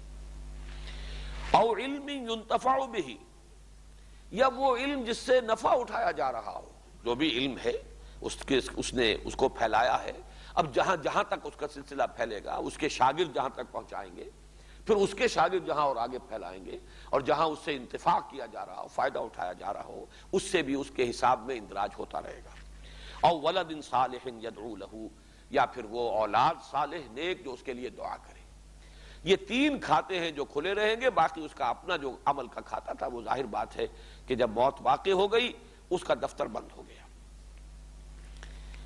مسلم شریفی میں روایت ہے حضرت ابو ہریرہ ہی سے رضی اللہ تعالی عنہ، اور اس حدیث کے بارے میں مجھے ایک واقعہ یاد آیا تو میں وہ بھی بیان کر دوں کہ کس درجے ہمارے علماء کے ذہنوں سے قرآن مجید کا جو خصوصی مقام ہے علم قرآن کا، کس درجے وہ اوجھل ہوا ہے، اس کی ایک بڑی مثال میرے سامنے آئی۔ بہت بڑے عالم دین، اور وہ اہل حدیث مکتب فکر کے عالم دین ہیں، ان کے سامنے ذکر ہو رہا تھا تو انہوں نے باقاعدہ مجھ سے جرح کی کہ اس حدیث میں کتاب اللہ نہیں ہے بلکہ علم ہے مجرد، یہاں پر لفظ کتاب اللہ آیا ہے، ذرا غور سے پڑھیے گا اس حدیث کو. من سلک طریقا یلتمس فیہ علما سہل اللہ بہ طریقا الی الجنہ. یہ تو بالکل وہی مضمون ہے کہ جو پہلی حدیث میں بھی آ چکا ہے. جس شخص نے کوئی راستہ اختیار کیا، سفر اختیار کیا حصول علم کے لیے، اللہ تعالیٰ اس کے لیے جنت کا راستہ کھول دیتا ہے. بالکل وہی بات، جس نے کوئی سفر اختیار کیا علم کے حصول کے لیے، سہل اللہ بہ طریقا الی الجنہ، اللہ تعالیٰ اس کے لیے جنت کا ایک راستہ آسان کر دیتا ہے. وَمَجْتَمَعَ قَوْمٌ فِي بَيْتٍ مِّن بُيُوتِ اللَّهِ. اور نہیں جمع ہوتی کوئی قوم، کچھ لوگ اللہ کے گھروں میں سے کسی گھر میں. اور اس میں جو شرح ہے مشکات کی، اس میں وضاحت کی گئی ہے. مشکات شریف میں یہ روایت موجود ہے اور اس کی بڑی تفصیلی ایک شرح ہے ہمارے پاس موجود ہے. اس میں بیان کیا گیا ہے کہ اکثر اہل علم کے نزدیک اس سے مراد اللہ کے گھروں میں سے کسی گھر میں جمع ہونے سے مراد لازماً مسجد نہیں ہے، بلکہ یہ پوری دنیا اللہ کی ہے، یہ پوری زمین اللہ کی ہے. جہاں بھی لوگ جمع ہو جائیں اس مقصد کے لیے، اس پر اس حدیث میں جو بشارت آئی ہے اس کا انطباق اور اطلاق ہوگا. لیکن یہاں لفظ آیا اللہ کے گھروں میں سے کسی گھر میں. مجتمع قوم فی بیت من بیوت اللہ، نہیں جمع ہوتے کوئی لوگ اللہ کے گھروں میں سے کسی گھر میں، یتلون کتاب اللہ ویتدارسونہ، وہ اللہ کی کتاب کو پڑھتے ہوں اور باہم ایک دوسرے کو سمجھا رہے ہو، سمجھ رہے ہو، افہام و تفہیم ہو، تدارس، ایک دوسرے سے اس میں استفادہ کر رہے ہوں. الا نزلت علیہم السکینہ، مگر یہ کہ ان پر نازل ہوتی ہے سکینت. وغشیتہم الرحمہ، اور رحمت خداوندی انہیں ڈھانپ لیتی ہے. وحفتہم الملائکہ، اور فرشتے ان کے گرد گھیرا ڈال لیتے ہیں. وذکرہم اللہ فی من عندہ، اور اللہ تعالیٰ ان کا تذکرہ فرماتا ہے ان کے سامنے جو اس کے پاس ہیں. ملائکہ مقربین، وہ ملائکہ جو سب سے اونچے درجے کے ملائکہ ہیں. وہ خاص ایک محفل جو ہے جس کو امیر خسرو نے خاص طور پر اس کا ایک نقشہ کھینچا ہے. یہ ایک شاعرانہ تخیل ہے، لیکن واقعہ یہ کہ اس سے زیادہ حسین تعبیر ممکن نہیں. خدا خود میر محفل بود شب جائے کہ من بودم، محمد شمع محفل بود اندر لا مکان خسرو. کوئی لا مکان کی محفل ہے جس کی میر محفل تو اللہ تعالیٰ ہیں اور شمع محفل محمد الرسول اللہ ہیں. شرکاء جو ہیں وہ ملائکہ مقربین ہیں. تو اس محفل میں تذکرہ کرتا ہے اللہ تعالیٰ فی من عندہ، جو اس کے پاس ہے، ان کے پاس، کہ میرا فلاں بندہ، میرے فلاں بندے اس وقت سارے کام کاج چھوڑ کر، اپنے آرام کو تج کر میری کتاب کو پڑھنے، پڑھانے، سیکھنے، سکھانے، سمجھنے، سمجھانے کے لیے جمع ہے. مجتمع قوم فی بیت من بیوت اللہ یتدارسون، یہاں پر وہ مصر رہے کافی دیر تک، یتدارسون العلم ہے وہاں. وہ یہ تم قرآن مجید کے درس کی محفل کے اوپر اس کا انطباق کر رہے ہو. پھر میں نے جب کتاب کھول کر دکھائی تو وہ بھی حیران ہوئے کہ کیا وجہ ہے کہ حدیث ہم پڑھتے رہے ہیں اور 100 مرتبہ اس مقام سے میں گزرا ہوں گا، لیکن ذہن میں چونکہ قرآن مجید کی طرف ارتکاز توجہ اس درجے رہا نہیں، اس لیے وہ علم کا ایک خانہ اپنے ذہن میں خانہ کھولا ہوا ہے اور وہیں پر انسان اپنے ذہن ہی کو ریڈ کرتا ہوا نکل جاتا ہے. اس کی بہت بڑی مثال تھی جو میرے سامنے آئی. جیسے کہ اس سے پہلے بھی میں نے عرض کیا ہے، جو احادیث کہ جو ہمارے اس وقت کے مذہبی فکر کے ساتھ مناسبت نہیں رکھتی ہیں مشکات شریف کی. اور مشکات شریف جو ہے وہ علم حدیث کا گویا کہ وہ تو پرائمر ہے، سب سے پہلی کتاب جو پڑھائی جاتی ہے. وہ دورہ حدیث جو ہے تکمیلی درجہ وہ تو بعد میں آئے گا، لیکن موقوف علیہ جس کو کہتے ہیں اس میں بھی مشکات شامل ہے. اس کے بغیر تو گویا کہ کسی درجے میں بھی تعلیم دین کا کوئی مرحلہ طے ہوتا ہی نہیں. لیکن اس کے بھی الفاظ فرمایا کہ بڑے نامانوس الفاظ ہیں، حالانکہ مشکات کی روایت. اسی طرح کا واقعہ یہ جو میں ذہن میں آ گیا. مجتمع قوم فی بیت من بیوت اللہ یتلون کتاب اللہ ویتدارسونہ بینہم الا نزلت علیہم السکینۃ وغشیتہم الرحمۃ وحفتہم الملائکۃ وذکرہم اللہ فی من عندہ. اب یہاں پر نوٹ کر لیجئے کہ یعلم الخیر، اس کی بھی گویا کہ شرح اس حدیث کی روشنی میں کی جائے گی. خیر کا سکھانا، حکمت کی تعلیم، لوگوں کو خیر کی تعلیم دینا، یہ سب گویا کہ تفقہ دین میں اس کے لیے سر فہرست ہوگا یہ یتلون کتاب اللہ، یتلون کتاب اللہ ویتدارسونہ بینہم. اب 2 حدیثیں اور ہیں چھوٹی چھوٹی، جن میں سے ایک میں تو بہت بڑی بشارت بھی ہے اور اس کے اندر مضمر ایک تنبیہ بھی ہے، اور دوسری جو ہے وہ خالص تنبیہ والی اور انذار والی حدیث ہے. دارمی نے اور طبرانی نے اور خطیب نے حضرت حسن بصری رحمۃ اللہ علیہ سے یہ بھی مرسل ہے، یعنی یہ کہ کوئی تابعی اگر براہ راست حضور کی طرف کسی قول کو منسوب کرتا ہے، درمیان میں صحابی کا نام نہیں لیتا، اس کو کہتے ہیں حدیث مرسل۔ تو یہ حضرت حسن سے مرسلاً روایت ہے، من جاءہ الموت وهو يطلب العلم ليحيي به الاسلام فبينه وبين النبيين درجة واحدة في الجنة۔ جس شخص کو موت آئی اس حال میں کہ وہ ابھی علم کے حصول میں مشغول تھا، لیکن اس کا مقصد تھا اسلام کو زندہ کرنا، احیاء اسلام، حصول علم کا مقصد یہ ہو۔ کوئی پیشہ ورانہ تعلیم حاصل کی جا رہی ہے اس لیے کہ کوئی کیریئر ہے جو اختیار کرنا ہے، جیسا کہ بالعموم الا ماشاءاللہ عام طور پر ہمارے ہاں کا جو مذہبی تعلیم کا نظام ہے اس میں ایک خاص قسم کا کیریئر ہے جس کو سامنے رکھ کر وہ تعلیم جو ہے دی جاتی ہے اور حاصل کی جاتی ہے۔ وہ کیریئر نہ ہو، کوئی مناصب کا حصول پیش نظر نہ ہو، جیسے کہ اگلی حدیث کے اندر بہت ہی کھل کر بات آ جائے گی کہ اور کون کون سے مذموم مقاصد ہو سکتے ہیں جن کے تحت کے دین کا علم حاصل کیا جاتا ہو یا جا سکتا ہے۔ لیکن یہاں پہ اس کو نوٹ کر لیجئے کہ مثبت طور پر جو بشارت آ رہی ہے اس میں شرط یہ ہے کہ یطلب العلم لیحیی بہ الاسلام، وہ تحصیل علم میں لگا ہوا ہے اس مقصد کی خاطر کہ احیاء اسلام کا کام کرے گا، جد و جہد کرے گا۔ ظاہر بات ہے دین سیکھے گا تو آگے سکھائے گا۔ دین زندہ کیسے کیا جائے گا اگر اس کا علم ہی مر چکا ہو؟ اس علم کو پہلے خود اپنے اندر زندہ کرنا ہے، پھر لوگوں کے اندر اس کو پھیلانا ہے۔ تو فرمایا جو شخص اس کام میں لگا ہوا ہے، ابھی وہ تحصیل علم سے فارغ نہیں ہوا اور موت آ گئی، تو فرمایا بینہ و بین النبیین درجۃ واحدۃ فی الجنہ، تو اس کے اور انبیاء کے درمیان جنت میں صرف ایک درجے کا فرق رہ جائے گا۔ یہ ہے نیت کے اعتبار سے حصول علم کا یہ مقام ہے، یہ مرتبہ ہے، یہ اس کی اہمیت ہے، یہ اس کی حیثیت ہے کہ صرف ابھی اس کے اندر مشغول ہے، ابھی اس کی تکمیل نہیں ہوئی ہے، احیاء اسلام کی جد و جہد عملاً اس نے شروع نہیں کی ہے، لیکن علم حاصل کر رہا اس مقصد کے تحت کہ دین کو زندہ کرے، تو اس کا بھی مقام و مرتبہ اللہ کی نگاہ میں یہ ہے۔ اور آخری جو ہے اس میں یہی مضمون منفی اعتبار سے کہ کون کون سے مذموم مقاصد ہو سکتے ہیں جن کے تحت علم حاصل کیا جائے، اللہ تعالیٰ اس سے بچائے ہر طالب علم کو۔ یہ ترمذی کی روایت ہے حضرت کعب بن مالک سے رضی اللہ تعالی عنہ، من طلب العلم لیجاری بہ العلماء ولیماری بہ السفہاء او یصرف بہ وجوہ الناس الیہ ادخلہ اللہ النار۔ جس شخص نے علم حاصل کیا، تین مقاصد ہیں بڑے پیارے، پھر وہی فصاحت و بلاغت کا ایک بہت عمدہ نمونہ ہے۔ لیجاری بہ العلماء، تاکہ علماء کی ہم نشینی اختیار کر سکے۔ بہرحال علماء کی چونکہ عزت ہے، قدر و منزلت ہے، اب ظاہر بات ہے کوئی شخص بالکل بے علم ہے، ان کی محفل میں کیسے بار پائے گا؟ تو اس قدر و منزلت سے حصہ پانے کے لیے انسان علم حاصل کرتا ہے کہ میں بھی ان کی محفل میں بیٹھوں، جیسے ان کا ہم نشین بن جاؤں، ان کا جلیس بن جاؤں، تاکہ یہ کہ جو عزت جو وقار انہیں حاصل ہے وہ مجھے بھی حاصل ہو جائے۔ لیجاری بہ العلماء او لیماری بہ السفہاء، یا یہ کہ بے وقوفوں پر روب گانٹ سکے، جھگڑ سکے ان سے، ان کے اوپر اپنے علمی تفوق اور برتری کا جو ہے وہ سکہ بٹھا سکے۔ یہ دوسرا وہ مذموم مقصد، عوام کے اوپر روب ڈالنے کے لیے اور اہل علم کی مجلس میں بار پانے کے لیے۔ او یصرف بہ وجوہ الناس الیہ، یا یہ کہ مقصد یہ ہے کہ لوگوں کے چہروں اور توجہات کو اپنی طرف مرکوز کر لوں، میں مرجع خلائق بن جاؤں، لوگ میرے ہاتھ چومنے لگیں، لوگ میرے سامنے ادب کے ساتھ بیٹھیں، زانوئے تلمس طے کریں۔ اور یصرف بہ وجوہ الناس الیہ، لوگوں کے چہروں کو توجہات کو اپنی طرف منعطف کرانے کا اسے ذریعہ بنا رہا ہو۔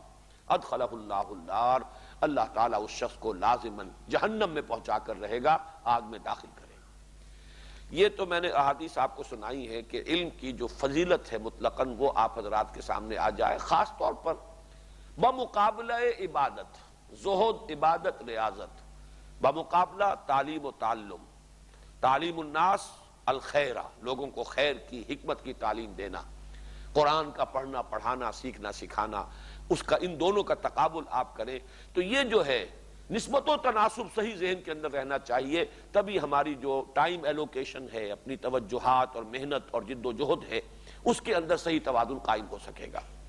اب دوسری بات، جیسا کہ میں نے عرض کیا کہ آج کا جو میرا یہ وقت میں لے رہا ہوں بطور ایک تتمے کے، وہ ہے علم کی اقسام۔ اس کے اعتبار سے چونکہ میں بار بار یہ عرض کر چکا ہوں کہ یہ رکوع جو ہے چوتھا رکوع سورہ بقرہ کا، یہ میرے نزدیک اہم ترین مقام ہے اس موضوع پر، تو ایک گویا کہ نگاہ بازگشت ہم ڈال رہے ہیں اقسام علم پر۔ اس میں چند چیزیں جو میں نے یہاں درج کی ہیں وہ اس لیے تاکہ تیزی کے ساتھ ہم گزر جائیں۔ ایک تو بڑا پرانا حکیمانہ مقولہ ہے اور اغلباً یہ ابن خلدون کا قول ہے، العلم و علمان، علم الابدان و علم الادیان۔ علم دو ہے، دو قسم کے علم ہے، علم کی دو قسمیں ہیں۔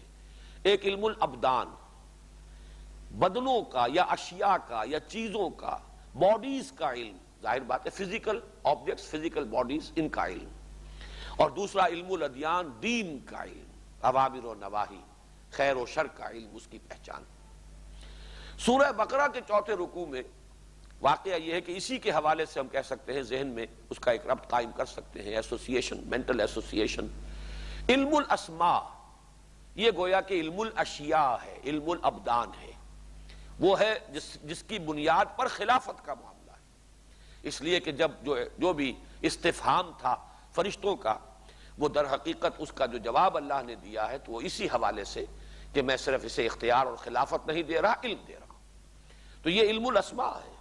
اور دوسرا جس کا اختتام پر ذکر ہوا ہے وہ ہے ہدی من اللہ، فَإِمَّا يَأْتِيَنَّكُم مِّنِّي هُدًى فَمَن تَبِعَ هُدَايَ فَلَا خَوْفٌ عَلَيْهِمْ وَلَا هُمْ يَحْزَنُونَ۔ تو علم کے گویا کہ یہ دو گوشے یا دو شاخیں جو ہیں، دو سورسز جو ہیں علیحدہ معین ہو گئی۔ اسی کو ذہن میں ہم یوں رکھ سکتے ہیں کہ علم انسانی دو علوم کا مجموعہ ہے۔ ایک علم ہے حیوانی، یہ ذرا غور طلب ہے کہ انسان بھی ایک حیوان ہے، اس میں کوئی شک نہیں، اگرچہ حیوانات کی فہرست میں بہت بلند مقام ہے، اس کا بہت اونچا ہے، چاہے وہ آپ ایولیوشن کے ماننے والوں کے حوالے سے جان لیں کہ top of the tree of evolution, top پر ہے ہومو سیپین، انسان جو ہے ہائیسٹ ایوالوڈ اینیمل۔ ورنہ یہ کہ بہرحال اگر اس نظریے کو آپ چھوڑ بھی دیں تب بھی کوئی شک اس کے انکار کی تو نہیں ہے کہ انسان حیوان ہے، اس میں کوئی شک نہیں، لیکن یہ کہ برتر ہے، افضل ہے، سب سے بلند ہے، اعلیٰ ہے۔ لیکن یہ کہ انسان نرا حیوان نہیں ہے، یہ ہے در حقیقت حکمت قرآنی کا اہم ترین اور سب سے زیادہ بنیادی ایشو، کہ انسان ایک مرکب وجود کا حامل ہے۔ اس کا دوسرا وجود ہے روحانی وجود، اور یہ مکمل وجود ہے، انڈیپینڈنٹ آف دس باڈی۔ اس بات کو میں زور دے کر اس لیے کہہ رہا ہوں کہ جو روح کے وجود اور جداگانہ تشخص کو مانتے بھی ہیں، وہ بھی در حقیقت اس حقیقت سے واقف نہیں ہے کہ وہ انڈیپینڈنٹ اپنا وجود رکھتی ہے۔ یہ جسم ہمارا، جسم جمع جان، یہ ہے ہمارا حیوانی وجود، اور روح جو ہے وہ ہمارا ایک مستقل وجود ہے، روحانی وجود۔ یہ دونوں ملے ہیں، کیسے ملے یہ ہم نہیں جانتے۔ اتصال بے تکیف بے قیاس، ہست رب الناس را با جان ناس، یہ اتصال جو ہے ہم کسی مثال سے تشبیہ سے بھی نہیں سمجھ سکتے، لیکن ہے دونوں ملے ہوئے۔ اور اس کے لیے میں تو یہ عرض کیا کرتا ہوں کہ ہمیں آج تک یہی معلوم نہیں جان کا تعلق جسم سے کہاں ہے، کیسے ہے، کس طور سے، کچھ پتہ نہیں۔ ساری فزیولوجی، ساری اناٹومی، جتنی بھی ترقی ہو گئی ہے، مائکروسکوپ کے ذریعے سے جینز تک پہنچ گئے ہیں، جینیٹکس جو ہے اس کے اندر نہ معلوم کہاں تک انسان چلا گیا، ابھی تک یہ معلوم نہیں ہے کہ جسم اور جان کا رشتہ ہے کیا اور کیسے ہے، کس عضو سے متعلق ہے، کیا اس کی کیفیت ہے۔ اسی اعتبار سے اس سے بھی زیادہ ایک لطیف تر حقیقت یہ ہے روح کا، حیوان انسان اور روح انسان کا امتزاج اور تعلق اور اتصال کس طور سے یہ ہم نہیں جانتے۔ لیکن یہ کہ شیخ سعدی کا یہ شعر میں نے بارہا سنایا آپ کو، آدمی زادہ طرفہ معجون است از فرشتہ سرشتہ وز حیوان۔ یہ ایک معجون ہے، مرکب ہے، وجود کا حامل ہے، ملی جلی شے ہے، جیسے کہ سورۃ الدہر میں بھی یہ لفظ آیا ہے انا خلقنا الانسان من نطفۃ امشاج ملا جلا نطفہ، لیکن اس سے تو مراد ہے ایک سیل جو ہے وہ ماں کی طرف سے آیا ہے، اور ایک ہی سیل اور ایک ہی خلیہ ہے جو باپ کی طرف سے آیا ہے، دونوں کے امتزاج سے وہ نطفۃ امشاج وجود میں آیا۔ لیکن ایک اور امشاج کی کیفیت اس کے اندر ہے کہ اس کا ایک وجود حیوانی ہے، ایک وجود روحانی ہے۔ تو ایک علم وہ ہے جو حیوانی علم کی ارتقائی شکل ہے، میں وہ بعد میں تقسیم کر دوں گا اس لیے کہ وہ بہترین تقسیم جو میرے علم اور آج تک کے مطالعے کی جو بھی میری وسعت ہے یا جو بھی جس درجے میں بھی میں آج تک سیکھ سکا ہوں، اس کے پہلو سے میں یہ سمجھتا ہوں کہ جامع ترین انداز میں شاہ اسماعیل شہید رحمت اللہ علیہ نے اپنی کتاب ابقات، جس کا ابقہ اول کل 1 صفحے پر مشتمل ہے، اس قدر جامع ہے وہ ایک باب چھوٹا سا 1 صفحے کا، کہ اس میں علم کو 3 حصوں میں تقسیم کر کے علم کی حقیقت کو بالکل روشن اور مبہن کر دیا ہے۔ اور وہ کیا ہے کہ علم انسانی کے 3 ذرائع ہیں۔ علم بالحواس، سینس آرگنز کے ذریعے سے جو معلومات حاصل ہوتی ہے۔ نمبر 2 علم بالعقل، یہ کمپیوٹر جو ہمیں دیا گیا ہے، یہ دماغ، یہ ہے کہ جو پھر اس سینس ڈیٹا کو پروسیس کرتا ہے، نتیجے نکالتا ہے۔ پھر یہ کہ یادداشت میموری ہے، جیسے آج کل آپ کے کمپیوٹرز کے اندر میموری ہے، اب تو نہ معلوم کس چیز میں میموری شامل کر دی گئی ہے، آپ نے وہ چیز جو ہے وہاں کر دی، اب وہاں پر وہ معلومات موجود ہیں، جب کبھی کوئی نیا مسئلہ آئے گا متعلق، وہ فوراً پوری میموری کے ساتھ جو ہے اس کا ایک تعلق قائم ہوگا اور اسی کے حساب سے وہ سٹور ہو جائے گا، پھر نتیجے نکلیں گے، استنباط ہوگا، استدلال ہوگا۔ یہ دونوں چیزیں مل کر در حقیقت یہ حیوانی علم ہے۔ یہاں میں ربط قائم کر دینا چاہتا ہوں ان دونوں چیزوں کے اندر، علم بالحواس، علم بالعقل۔ حیوانات بھی اگرچہ کہہ دیا جاتا ہے کہ انسان حیوان عاقل ہے، عقل حیوانی جو ہے وہ حیوانات میں بھی موجود ہے، وہی سینس پرسپشن اور پھر اس سے نتیجہ نکالنا۔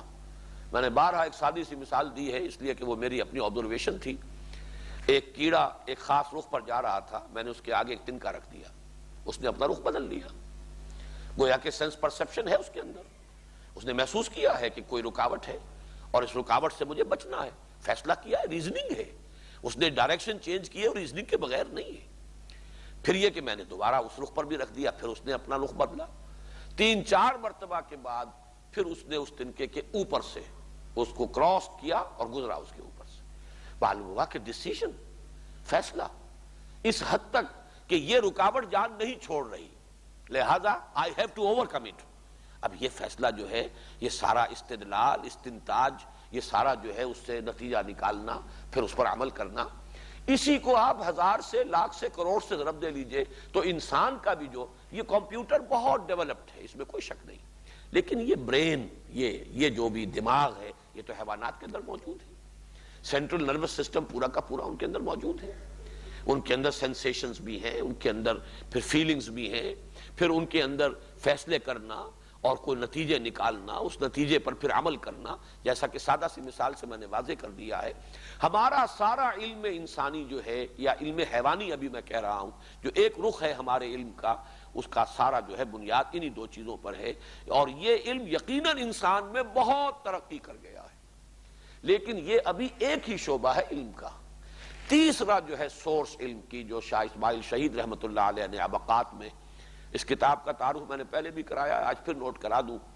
شاہ ولی اللہ دہلوی رحمت اللہ علیہ نے جو چھوٹے چھوٹے رسالے لکھے ہیں، فلسفہ اور تصوف کے جو بلند ترین اور مشکل ترین اور غامض ترین جو مسائل ہیں ان پر، سطعات، ہمعات، لمعات، چھوٹے چھوٹے رسالے، لیکن پڑھنا آسان نہیں، ان کا سمجھنا آسان نہیں ہے۔ تو یہ پوتے ہیں شاہ اسماعیل شہید، انہوں نے اپنے دادا کے ان رسائل کی تسہیل کے لیے اتنی موٹی کتاب لکھی، یا ابقات، اور واقعہ یہ کہ اس کو بھی پڑھنا اور سمجھنا آسان کام نہیں، جب تک کہ قدیم منطق اور قدیم فلسفہ اس سے انسان واقف نہ ہو، عام آدمی کے لیے، جدید تعلیم یافتہ انسان کے لیے اس کتاب کا پڑھنا اور سمجھنا آسان نہیں، لیکن مجھ پر تو اس کی عظمت کا جو انکشاف ہوا اس ابقہ اول کو پڑھتے ہی کہ واقعہ یہ ہے کہ علم کی گہرائی، رسوخ فی العلم۔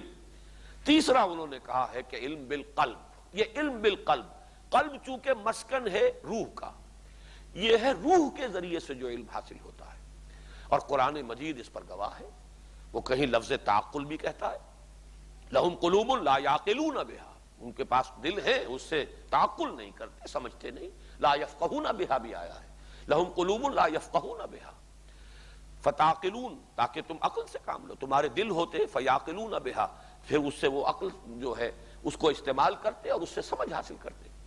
اسی طریقے سے فرمایا گیا کہ آنکھیں اندھی نہیں ہوتی، دل اندھے ہو جاتے ہیں، فإنها لا تعمل الابصار ولكن تعمل قلوب التي في الصدور، آنکھیں تو ابو جہل کی اندھی نہیں تھی، دل اندھا ہو گیا تھا۔ دل سے مراد وہی روح ہے، اس لیے کہ انسان مرکب ہے، مرکب اس کا ایک وجود حیوانی، اس کے علم کے دو شعبے ہیں، علم بالحواس، علم بالعقل۔ یہ حیوان میں بھی ہے لیکن انسان میں یہ بہت ڈیولپڈ ہے، اور یہ جو چاہے ہمارے سینس آرگنز زیادہ ڈیولپڈ نہیں ہے لیکن یہ جو کمپیوٹر برین کا ہے یہ بہت ڈیولپڈ ہے، یہ سپر کمپیوٹر ہے، اور اس کا تو واقعہ یہ ہے کہ اس کی گہرائی کو اور اس کے تمام پہلوؤں کو آج تک انسان سمجھ نہیں سکا ہے، کیا کیا کچھ امکانات اس کے اندر ہیں، یہ سپر کمپیوٹر۔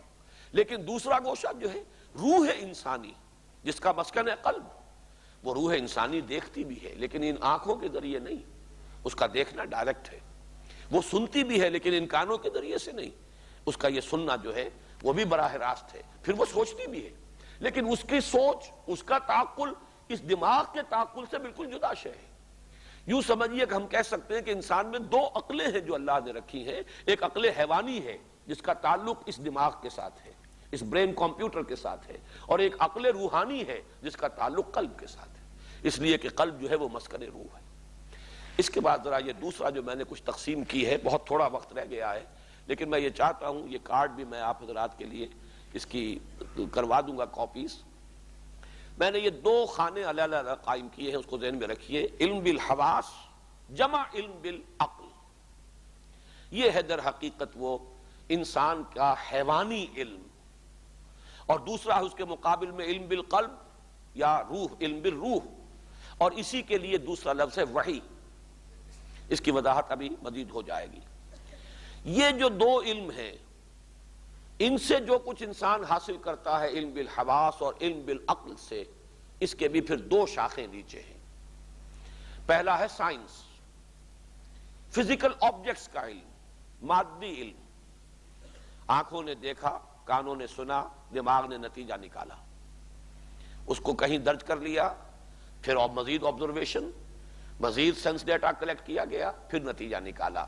سائنس ٹیکنالوجی، اور سائنس اور ٹیکنالوجی اور اس کی پھر بے شمار شاخیں ہیں جو بڑھتی چلی جا رہی ہیں۔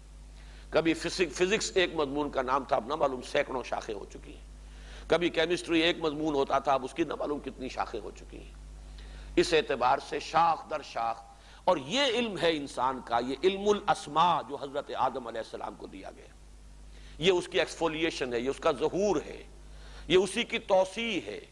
یہ جیسے آم کی گٹھلی میں سے پورا آم کا درخت برآمد ہوتا ہے، اسی طریقے سے یہ پورا علم جو ہے وہ اس علم الاسماء جو حضرت آدم کو دیا گیا، یہ در حقیقت سب اس کا ظہور ہے۔ اور اس کے ضمن میں ایک لفظ میں نے نیچے لکھا ہے، اس کی شاخیں بے شمار اور اس کا عروج بے پناہ۔ اس کے عروج کے لیے اقبال کا وہ مصرع جو ہے کہ عروج آدم خاکی سے انجم سہمے جاتے کہ یہ ٹوٹا ہوا تارا مہ کامل نہ بن جائے۔ واقعہ یہ ہے، یہ عروج جس حد تک ہے ابھی کہاں جائے گا، ابھی تو یہ مسلسل چل رہا ہے۔ یہ اس انسانی علم کی ایک شاخ ہے، لیکن اس انسانی علم کی جو حواس اور عقل سے ہی وجود میں آتا ہے، ایک دوسری شاخ بھی ہے اور وہ فلسفہ ہے۔ انسان کلیات کا علم بھی حاصل کرنا چاہتا ہے۔ یہ جو علم ہے سائنس کا، فزیکل سائنسز کا، یہ تو بٹ بائی بٹ، قدم با قدم، تھوڑا تھوڑا یہ مسلسل ترقی کرتا رہا اور ترقی کرتا رہے گا، ابھی نہ معلوم کہاں تک جائے گا۔ ہو سکتا ہے 100 سال بعد لوگ یہ سمجھیں ہمارے بارے میں، اس دور کے بارے میں، کہ یہ لوگ تو بہت ہی کم معلومات رکھتے تھے، جاہل تھے۔ جیسے آج ہم اپنے سے 100-200 سال پہلے والوں کے بارے میں وہ فکریں چست کر جائیں کہ انہوں نے یہ سمجھا، یہ تو بڑی احمقانہ بات تھی۔ تو یہ علم تو ابھی ترقی پذیر ہے، اور کہاں تک جائے گا اس کی انتہا وہی ہے جسے دجالی فتنے کے حوالے سے احادیث میں بیان کیا گیا ہے۔ اور دجالیت اصل میں نام کس شے کا ہے وہ میں ابھی عرض کرتا ہوں آپ سے، لیکن فلسفہ نام ہے، عقل جو ہے وہ چھلانگیں لگا کر کچھ اس کائنات کی اصل حقیقتوں کا بھی سراغ لگانا چاہتی ہے، کلیات کا علم حاصل کرنا چاہتی ہے، جزیات کا نہیں۔ یہ کائنات کیا ہے، اس کی حقیقت کیا ہے، اس کی ابتدا کیا ہے، اس کا انتہا کیا ہے، زندگی کیا ہے، آغاز کیا ہے، اختتام کیا ہے، خیر کیا ہے، شر کیا ہے۔ اب یہ چیزیں جو ہے یہ وہ سائنس، فزیکل سائنسز کے دائرے کی چیزیں نہیں ہیں، یہ ہے جس کو ہم فلسفہ کہتے ہیں، یہ بھی انسانی علم ہے۔ لیکن اس کے پھر دو حصے کر لیجئے، ایک ہے ما بعد الطبیعات، جو ابھی میں نے سوالات ابھی آپ کے سامنے رکھے، ان کا جواب انسان تلاش کرتا رہا، حکما، فلاسفہ۔ یہ یوں سمجھیے کہ حضرت مسیح علیہ السلام سے بھی سینکڑوں برس پہلے لوگوں کے غور و فکر کا یہ سلسلہ شروع ہوا ہے۔ مختلف ممالک میں، چین ہو، ہندوستان ہو، ایران ہو، یونان ہو، یہ فلاسفہ حکما پیدا ہوئے۔ اور دوسرا پھر ہے عمرانیات، انسانی زندگی کے جو اجتماعی گوشے ہیں، معاشرتی اقدار کیا ہونی چاہیے، سیاسی نظام کیا ہونا چاہیے۔ اب پلیٹو نے جو کتاب لکھی تھی ریپبلک، وہ آپ کو معلوم ہے کہ حضرت مسیح سے بھی تقریباً 300-400 برس قبل، ارسطو کے بھی استاد ہیں افلاطون، اور یہ حضرت مسیح علیہ السلام جو ہیں ان سے 300 سال یا 400 سال قبل کی بات ہے۔ اس اعتبار سے وہ عمرانیات، اور اسی کے گوشے سیاسیات ہے اور سماجیات ہے اور اقتصادیات ہیں اور جو بھی ہو، سوشولوجی، اور آج کل بڑا علم بن گیا، یہ سب اس کی شاخ ہے۔ یہ ہے سارا کا سارا علم انسانی جو حیوانی علم کی ترقی یافتہ شکل ہے۔ دوسرا علم ہے علم بالقلب۔ اس کی ذرا حقیقت کو سمجھ لیجئے۔ روح انسانی جو تلقی کرتی ہے، تلقی کا لفظ آج کے بھی ہمارے درس میں آیا، فَتَلَقَّى آدَمُ مِن رَبِّهِ كَلِمَاتٍ فَتَابَ عَلَيْهِ، حاصل کرنا۔ روح انسانی جو نالج گین کرتی ہے وہ علم بالقلب ہے۔ اس کے دو حصے ہیں، یا علم بالروح ہے، اس کے دو حصے ہیں۔ ایک حصہ وہ ہے جو القائے شیطانی اور وسوسہ نفسانی سے محفوظ ہو، وہ ہے وحی نبوت۔ انبیاء کرام کے پاس یہ علم آتا تھا، یہ علم حواس ظاہری کے ذریعے سے نہیں آیا ہے۔ اما یاتینکم منی ھدی، یہ آیا ہے براہ راست قلب پر، فإنہ نزلہ علی قلبک، نازل کیا آپ کے قلب پر۔ براہ راست نزول جو ہے اس کا وہ قلب محمدی پر ہوا ہے قرآن مجید کا، آپ کے حواس ظاہری کو اس میں کوئی دخل حاصل نہیں۔ تو یہ ہے محفوظ وحی نبوت۔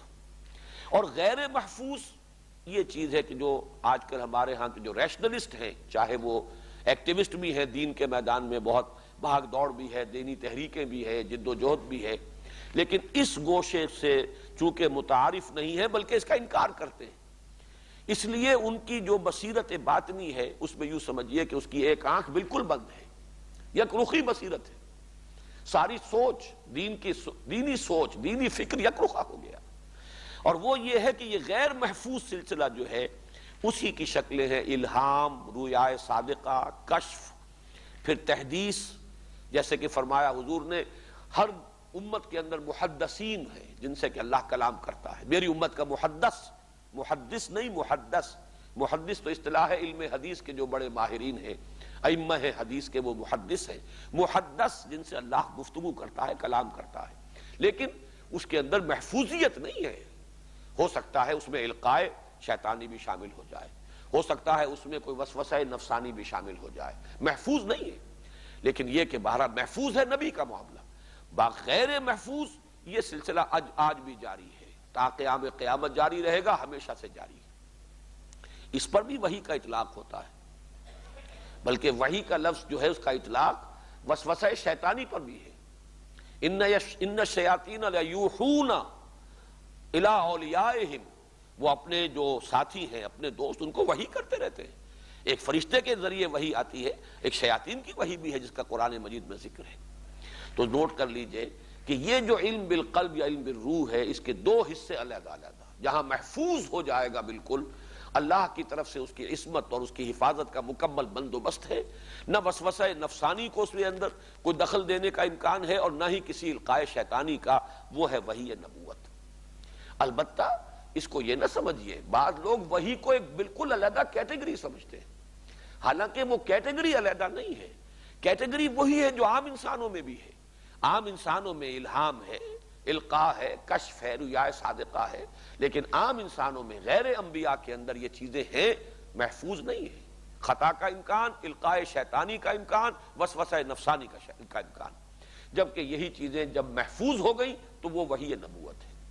وحی نبوت کے بھی دو حصے ہیں، وحی جلی اور وحی خفی۔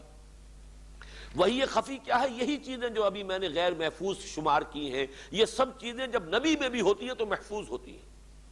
نبی کا خواب بھی وحی ہے، نبی کو الہام ہوگا وہ بھی وحی ہے، نبی کو کوئی بات القاء ہوتی ہے وہ بھی وحی ہے، اور وہ بھی محفوظ ہے۔ نبی کا خواب بھی محفوظ ہے، نبی کا خواب جو ہے اس میں بھی شیطانی آمیزش نہیں ہو سکتی، اور اسی کا نام ہے وحی خفی۔ وحی جلی تو وہ کلام ہے جو آ رہا ہے اللہ کی طرف سے، جو جوں کا توں لفظاً منتقل کیا جا رہا ہے، اور جو بات اللہ دل میں ڈال دے، نفس فی الروع، اللہ نے میرے دل میں ایک بات ڈال دی ہے. یہ بات جو اس کو ہم القاء بھی کہتے ہیں، اللہ نے القاء فرمایا ہے. اور جیسا کہ میں عرض کر رہا ہوں کہ یہ چیزیں عام انسانوں میں بھی ہیں، اور اسی کو آج ایکسٹرا سینسری پرسیپشن کہا جا رہا ہے، کہ صرف وہ سینسری پرسیپشن نہیں ہے بلکہ ایکسٹرا سینسری پرسیپشن کا دائرہ ہے. اور وہ تو آج کل تو تحقیق کا بہت بڑا موضوع بن چکا ہے. چند منٹ کا اضافہ کریں گے. اس وحی جلی اور وحی خفی اب دونوں کو جمع کریں گے تو اس سے پھر جو ہمیں حاصل ہو رہا ہے علم، اس کو بھی دو حصوں میں تقسیم کر لیجئے، حکمت اور احکام. وحی کے ذریعے سے بھی ہمیں حکمت بھی ملتی ہے اور احکام بھی ملتے ہیں. اس حکمت کے بھی پھر دو حصے ہیں، حکمت اصولی یا کلی. اس کا موضوع ہے ایمان. کائنات کی حقیقت کیا ہے، تمہاری حقیقت کیا ہے، زندگی کی حقیقت کیا ہے، یہ تمام علم الحقائق جنہیں ہم کہیں گے، یہ ایمان ہے. اور اس کا رشتہ جڑ جائے گا ما بعد الطبیعیات کے ساتھ. یہ جو میں نے ڈاٹڈ لائنز کے ساتھ اس کا تعلق قائم کیا ہے کہ یہ انسانی علم کے گوشے سے، علم بالحواس، علم بالعقل سے جو فلسفیانہ علم ڈیولپ ہوا ہے، اس فلسفیانہ علم کا ایک حصہ یعنی ما بعد الطبیعیات، اس کا رشتہ جڑتا ہے در حقیقت یہ حکمت کلی یا حکمت اصولی سے، یا جس کو ہم ایمان کہتے ہیں. چند خانی حکمت یونانیہ، حکمت قرآنیہ را ہم بخاں، یا حکمت ایمانیہ را ہم بخاں. ایمانی حکمت جو ہے اس کو بھی پڑھو. کب تک تم پڑھتے رہو گے یونانیوں کی حکمت اور یونانیوں کا فلسفہ؟ مولانا روم نے فرمایا. تو ان دونوں میں جو ربط قائم کرنے کی کوشش ہے، اس کا نام علم کلام ہے. یہاں لکھا نہیں گیا، لیکن یہ ڈاٹڈ لائن جو ہے اس پر اگر آپ چاہیں تو اپنے ہاں نوٹ کر لیں، یہ علم کلام ہے. علم کلام کا فنکشن کیا ہے؟ کہ انسان کی عقل سے جو چیزیں اسے معلوم ہوئی ہیں، فلسفہ، ما بعد الطبیعیات، اس کا رشتہ جوڑنے کی کوشش ایمان کے ساتھ. منطق انسانی، فلسفہ انسانی کے حوالے سے ایمانی حقائق کا اثبات، کوشش کی جائے اس کو کہ اسے ثابت کیا جائے کہ عقل سے کوئی اس کا تضاد نہیں ہے بلکہ ان دونوں کے مابین موافقت ہے. یہ کوشش ہمیشہ سے ہوتی رہی. ظاہر بات ہے کہ جب سے مذہب چلا آ رہا ہے، انسان کی عقل بھی ہے اور ان دونوں کے مابین جو ہے امتزاج کی کوششیں ہوئی ہیں. رجال دین نے اس کو ہمیشہ ایک اہم کام سمجھا ہے کہ جو بھی انسان کی عقل ہے، اس سے جو کچھ حاصل ہو رہا ہے اس میں، اور جو کچھ اس وحی کے ذریعے سے حاصل ہو رہا ہے، ان میں مطابقت پیدا کی جائے. اس کوشش کا نام علم کلام ہے. یہ یہودیوں کا علم کلام، عیسائیوں کا علم کلام، مسلمانوں کا علم کلام. اور مسلمانوں کے علم کلام کا ایک دور وہ تھا کہ جس میں امام ابن تیمیہ اور امام رازی اور بڑے بڑے فلسفی پیدا ہوئے، اور ایک دور وہ ہے کہ جس کا آغاز سر سید احمد خان سے ہوا ہے ہندوستان میں. اس لیے کہ اب جو ہے وہ سائنس کا علم اتنی ترقی کر کے آ چکا تھا کہ اب محض منطق اور فلسفہ کے حوالے سے بات نہیں ہوتی، بلکہ زیادہ اہمیت جو ہے وہ فزیکل سائنسز کے ذریعے سے حاصل شدہ معلومات کو حاصل ہو چکی ہے. لہذا اس کے ساتھ مطابقت اگر کریں گے ایمانی حقائق کی، تبھی آج کا انسان سمجھ سکے گا کہ ایمان کیا ہے اور اس کو قبول کرنے کے قابل ہوگا. اس اعتبار سے آج کا علم کلام جو ہے اس کی اصل اساس سائنس ہے، جبکہ وہ قدیم جو علم کلام تھا اس کی اصل اساس جو ہے وہ منطق اور فلسفہ تھی. دوسری طرف وحی خفی اور وحی جلی سے جو ہمیں ہدایت حاصل ہوئی ہے، ہدایت آسمانی، اس کا حصہ ہے احکام پر مشتمل. احکام میں اخلاقی احکام بھی ہیں اور شرعی یا فقہی احکام بھی ہیں. پھر ان میں انفرادی بھی ہے، اجتماعی بھی ہے. ان اجتماعی احکام کا عمرانیات کے مختلف شعبوں کے ساتھ ربط قائم کرنے کی کوشش، یہ دوسرا ہے علم کا گوشہ جس کی کہ ضرورت ہے. اقتصادیات کے میدان میں، سیاسیات کے میدان میں، سماجیات کے میدان میں، عمرانیات کے مختلف گوشوں میں جو کچھ انسان نے اب تک سیکھا ہے، معلوم کیا ہے، جو انسان کی جو بھی انٹلیکچوئل ڈیولپمنٹ ہوئی ہے، جو نئے نئے مسائل پیدا ہوئے ہیں، ان کا ان احکام کے ساتھ ربط قائم کرنا، ان میں ایک تعلق اور ان میں ایک نسبت قائم کرنا اور ان میں تضاد کو رفع کر کے توافق کی کیفیت پیدا کرنا، یہ بھی در حقیقت ایک دوسرا علم کلام کا دوسرے درجے کا موضوع یہ ہے. پہلا درجہ تو وہی ہوگا ایمانی حقائق کے ساتھ فلسفہ اور علم انسانی کی مطابقت، یہ ہے علم کلام کا اصل موضوع. لیکن اس سے کم تر درجے پر، لوور لیول پر، یہ مختلف جو عمرانیات کے شعبے ہیں ان کے نظریات اور اس کے ضمن میں انسان کی اب تک کی جو بھی علمی ترقی ہے یا دریافت ہے اس کے ساتھ ایک مطابقت اور موافقت قائم کرنا ان احکام کی کہ جو شریعت کے ذریعے سے ہمیں معلوم ہوئے ہیں، اور ان میں سے جو اجتماعی پہلو ہے ان کا، اس کی عقلی اور عملی برتری اس پر ثابت کرنا جو آج تک انسان نے نظریات وضع کیے ہیں یا مختلف جو اس نے مسائل کے حل نکالے ہیں، یہ علم کلام کا دوسرا شعبہ ہے۔ اب جو آخری بات کہنے کی ہے وہ یہ ہے کہ ان دونوں کو اس طرح نوٹ کر لیجئے کہ خلافت کی اساس وہ علم ہے، سائنس کا علم الاسماء ہے۔ یہ حقیقت جو ہے ذرا کڑوی ہے، آسانی سے سمجھ میں نہیں آئے گی عام آدمی جو ہے اس کو، لیکن جن حضرات نے میرے ان دروس میں شرکت کی ہے وہ اب اس کو نوٹ کر لیں۔ مولانا تھانوی کا بھی وہ قول دوبارہ ذہن میں تازہ کر لیجیے، خلافت کے اساس علم ہے، ریاضت، زہد اور عبادت نہیں ہے۔ ریاضت، زہد اور عبادت میں فرشتوں سے آگے کوئی نہیں بڑھ سکتا۔ اصل میں جو چیز انسان کو خلافت کا اہل جس نے ثابت کیا ہے وہ اس کا وہ علم ہے، لیکن علم وہ کون سا؟ علم الاسماء، علم ہدایت نہیں، وہ تو بعد میں تذکرہ آئے گا۔ فَإِمَّا يَأْتِيَنَّكُم مِّنِّي هُدًى فَمَن تَبِعَ هُدَايَ فَلَا خَوْفٌ عَلَيْهِمْ وَلَا هُمْ يَحْزَنُونَ۔ دوسری چیز کا دوسرے علم کا تعلق جو ہے، یہ میں آج جرأت کر کے بات کر رہا ہوں، اس کا تعلق امامت سے ہے۔ خلافت مجرد اس علم کی بنیاد پر ہے، امامت کا تعلق اس دوسرے علم کے ساتھ ہے۔ اور اس کے لیے نوٹ کیجئے، حضرت ابراہیم سے کہا گیا انی جاعلک للناس اماما، حالانکہ حضرت ابراہیم کی کوئی حکومت کہیں قائم نہیں ہوئی، بلکہ ان کی نسل میں بھی کہیں جا کر بہت بعد میں جا کر وہ کوئی حکومتیں جو ہیں قائم ہوئی ہیں، ورنہ یہ کہ ان کو تو اللہ تعالیٰ نے امام الناس اگر بنایا ہے تو کس اعتبار سے؟ وہ علم ہدایت کے اعتبار سے، کہ یہ جو وحی کا سلسلہ ہے تمہاری ہی نسل میں چلے گا، تمہاری ہی شاخ میں چلے گا، یہ امامت ہے، اور یہ اس کا تعلق ہے اس علم کے ساتھ۔ شاہ ولی اللہ دہلوی نے اصل میں خلافت کو دو حصوں میں تقسیم کیا ہے، خلافت باطنی، خلافت ظاہری، یعنی حضور صلی اللہ علیہ وسلم پر نبوت کے ختم ہو جانے کے بعد خلافت ظاہری تو حکومت کی خلافت ہے، اور خلافت باطنی روحانی یا علمی خلافت ہے۔ یہ ایک عرصے تک خلافت راشدہ میں یہ دونوں خلافتیں جمع رہیں، اس کے بعد یہ خلافتیں تقسیم ہو گئی۔ حکومت جو ہے وہ حکومت کے حامل اور حکومت کے جو اہل تھے وہ کچھ اور لوگ بن گئے، اور جو پھر علم کے اور روحانیت کے اور حقائق کے جو امین بنے وہ کچھ اور لوگ ہو گئے۔ تو یہ تو ان کا ایک نظریہ ہے جو میں نے بیان کیا۔ میرے نزدیک اس کی بہتر تعبیر یہ ہوگی، خلافت در حقیقت متعلق ہے اس علم کے ساتھ، وہ پہلا علم، انسانی علم، دوسرے علم کے ساتھ نہیں، بلکہ وہ تو در حقیقت اس خلافت کے صحیح استعمال ہونے کے لیے ضروری ہے، ورنہ خلافت تو انسان کو عطا کی گئی ہے علم الاسماء کی بنیاد پر۔ یہ وہ حقیقت ہے جو اس دور میں سمجھتا ہوں، جیسے بعض اور پہلوؤں سے علامہ اقبال کی عظمت کا میں معترف ہوں، اس حقیقت کو بھی میرے علم کی حد تک اگر کسی نے سمجھا ہے وہ صرف اقبال ہے۔ یہی وجہ ہے کہ ریکنسٹرکشن میں اس قدر مشکل موضوع جو ہے انہوں نے چھیڑا ہے کہ مغربی تہذیب اور مغربی ثقافت جو ہے وہ بھی کل کی کل باطل نہیں ہے۔ ویسٹرن سویلائزیشن کا انر کور جو ہے وہ در حقیقت وہی شے ہے جو کہ دیکھو غور کرو، ان السمع والبصر والفؤاد کل اولئک کان عنہ مسئولا۔ یہ علم انسانی جو ہے اس کے وارث وہ بن گئے، انہوں نے اس کو بڑھایا، سمجھا، اس میں ترقی کی، اس میں آگے نکلے، انہیں غلبہ دے دیا گیا۔ زمین پر ان کا غلبہ ہے، استخلاف عملاً تو ان کے پاس ہے، غلط استعمال کر رہے یہ دوسری بات ہے۔ خلافت عرضی اس وقت ان کے پاس ہے، اختیار اور غلبہ تمکن ان کو حاصل ہے۔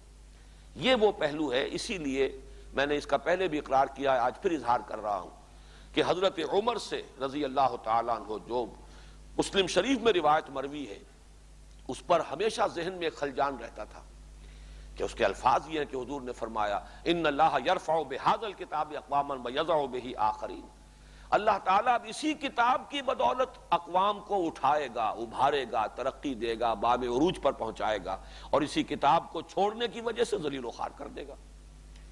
اب جہاں تک تو قول رسول ہے، آمنا و صدقنا، مستند بھی ہے، مسلم شریف کی روایت ہے، کیسے کوئی مسلمان اس کو رد کرے گا؟ لیکن ایک خلجان تھا کہ اس کتاب کی بدولت تو نہیں یہ مغربی اقوام ابھری، یہ تو اس کتاب کو مانتی نہیں، یہ تو اسے تسلیم نہیں کرتی۔ کتاب والے جو ہے، چلیے ہم کہہ سکتے ہیں مسلمان تو اس لیے ذلیل و خوار ہو گئے کہ حقیقت میں کتاب والے نہیں رہے۔ خار از محجوری قرآن شدی، شکوہ سنجے گردش دوران شدی، مان لیا وہ زمانے میں معزز تھے مسلمان ہو کر، اور تم خار ہوئے تاریک قرآن ہو کر تسلیم۔ لیکن دوسرا حصہ کیسے سمجھ میں آئے؟ ان اقوام نے کون سا اس کتاب کو مانا ہے؟ ان اقوام نے کون سے اس کتاب سے استفادہ کیا ہے کہ جس کی وجہ سے وہ اس وقت دنیا کے اندر بہرحال سربلند ہے، غالب ہے، تمکن اور غلبہ ان کا ہے؟ یہ ایک اشکال تھا، اور ریکنسٹرکشن کی اس بحث کو پڑھ کر ہی وہ حل ہوا کہ وہ بھی در حقیقت اس عمل کے اوپر عمل پیرا ہوئے ہیں، اس حصے پر ان السمع والبصر والفؤاد، انر کور جو ہے مغربی تہذیب کا وہ یہی ہے۔ توہمات کو اس نے ہٹا دیا، دور کر دیا، اپنے فکر کو، اپنے علم کو، اپنے نظریات کو حقائق و واقعات کے اوپر استوار کیا، ریئلٹیز، آبزرویشن۔ ان السمع والبصر والفؤاد، اور فؤاد کے لفظ کے بارے میں بھی ہمارے ہاں کافی یعنی اہل لغت نے اور مفسرین نے بھی کافی مختلف باتیں کہی ہیں، لیکن میرے نزدیک اب اس پر میں تقریباً مثبت طور پر حتمی رائے رکھتا ہوں کہ اس کا دل سے کوئی تعلق نہیں۔ فؤاد در حقیقت یہ برین کا کمپیوٹر ہے۔ فائدہ کیا ہے؟ آپ نے یہ چیز جانی، اس کا خلاصہ نکالیے، اس سے حاصل کیا ہوا؟ یہ آبزرویشنز ہیں، اس کا حاصل کیا ہے؟ فائدے سے فؤاد بنا ہے، قلب سے اس کا تعلق نہیں ہے۔ یہ ان السمع والبصر والفؤاد کل اولئک کان عنہ مسئولا، یہ اس انسانی علم کی بنیاد ہے۔ در حقیقت دیکھو، سنو اور انفر کرو، نتیجہ نکالو، استنباط کرو، اسی سے جو ہے استدلال کرتے ہوئے وہ منطق کے ذریعے سے اگلے نتائج تک پہنچو۔ پھر اور دیکھو، اور سنو، اور سمجھو، اور چکھو، اور سونگو، جو بھی سینس آرگنز ہیں، مزید معلومات حاصل کرو، اپنے علم کو اور ترقی دو۔ یہ سارا وہ برین کمپیوٹر ہے جو کام کر رہا ہے، یہ انسانی علم ہے۔ اور در حقیقت کس چیز کی نفی کی گئی ہے؟ وَلَا تَقْفُ مَا لَيْسَ لَكَ بِهِ عِلْمٌ، جس شے کے لیے تمہارے پاس کوئی علم نہیں ہے، علمی بنیاد نہیں ہے، اس کے پیچھے مت پڑو، توہمات کو رد کر دو، بات کرو آبزرویشن کی بنیاد پر۔ یہ ساری سائنس جو ہے، میں نے اسی لیے اس علم کی مختلف اقسام کو ایک فارم کے اندر آپ کے سامنے رکھ دیا ہے، تاکہ یہ ایک وحدت کی حیثیت سے سامنے آ جائے۔ یہ بھی علم ہے، اور خلافت عرضی کی بنیاد یہ علم ہے۔ علم آدم الاسماء کلہا ثم عرضہم علی الملائکہ، تو یہ علم الاسماء ہے۔ اگر اس پر کسی نے محنت کی ہے تو در حقیقت وہ بھی گویا کہ قرآن مجید ہی پر عمل پیرا ہے، چاہے انہیں شعور ہے یا نہیں ہے، چاہے وہ تسلیم کرتے ہیں یا نہیں کرتے، چاہے اقرار ان کے ہاں ہے یا نہیں ہے، لیکن یہ کہ بالفعل یہ انر کور اس ویسٹرن کلچر کا اور تہذیب کا چونکہ یہی ہے، اسی لیے ان اللہ یرفع بہذا الکتاب اقواما ویضع بہ آخرین، ان کے مابین جو ہے وہ حضرت عمر رضی اللہ تعالیٰ عنہ سے مروی اس حدیث کی بھی پوری توجیہ جو ہے، جس پر میرا دل مطمئن ہے، وہ سامنے آ گئی۔ اب آخری بات آج کے درس کے سلسلے میں عرض کر رہا ہوں، دجالیت کیا ہے؟ یہ جو دو شاخیں علم کی جا رہی ہیں، اگر ہینڈ ان ہینڈ، ہاتھ میں ہاتھ دے کر برابر چل رہی ہوں، تو علم اسماء یا علم اشیاء یا سائنس اور ٹیکنالوجی آسمان تک پہنچ جائے، کوئی حرج نہیں، کوئی خرابی نہیں، اس لیے کہ علم ہدایت ساتھ ہے۔ کیا کرنا ہے، کیا نہیں کرنا، کیا خیر ہے، کیا شر، کیا جائز ہے، کیا ناجائز، کیا بھلائی ہے، کیا برائی، وہ علم موجود ہے۔ یہ ایک بہت بڑا باٹ جو ہے ترازو کے اس پلڑے میں پڑا ہے، تو ادھر کتنا بھی اضافہ ہو جائے کوئی پرواہ نہیں۔ یہ علم مضر نہیں ہوگا، یہ علم نقصان دہ نہیں ہوگا، یہ انسان کے لیے مہلک نہیں بنے گا، لیکن جب ان میں بعد اور فصل ہو گیا، اس علم سے انسان نے نگاہیں ہٹا لی، اب یہ یک رخا، اسی لیے دجال کے ساتھ لفظ کانا جو ہے، کانا دجال، یہ ہمارے ذہن میں آتا ہے۔ وجہ کیا ہے؟ دو آنکھیں ہیں، یہ علم کے دو گوشے ہیں۔ سورہ بقرہ کے 4 رکوع کے شروع میں ایک علم ہے، علم آدم الاسماء کلہا، دوسرا علم اس کے اختتام پر ہے، فَإِمَّا يَأْتِيَنَّكُم مِّنِّي هُدًى۔ یہ دونوں علم دو آنکھیں ہیں، انسان اور انسانی، ان دونوں آنکھوں کو کھلا رکھے، ترقی کرے، راستہ دیکھے اور آگے چلے، تو اس کے اندر کوئی برائی نہیں، بھلائی ہی بھلائی ہے، خیر ہی خیر ہے۔ لیکن اگر ایک آنکھ کو بند کر دیا گیا، ٹھپ ہو گئی، وہیں سے منہ موڑ لیا گیا، اب جو ترقی ہو رہی ہے یہ فصل و بعد ہے ان دونوں کے مابین، جس نے اس سائنٹیفک ترقی کو دجالیت بنا دیا۔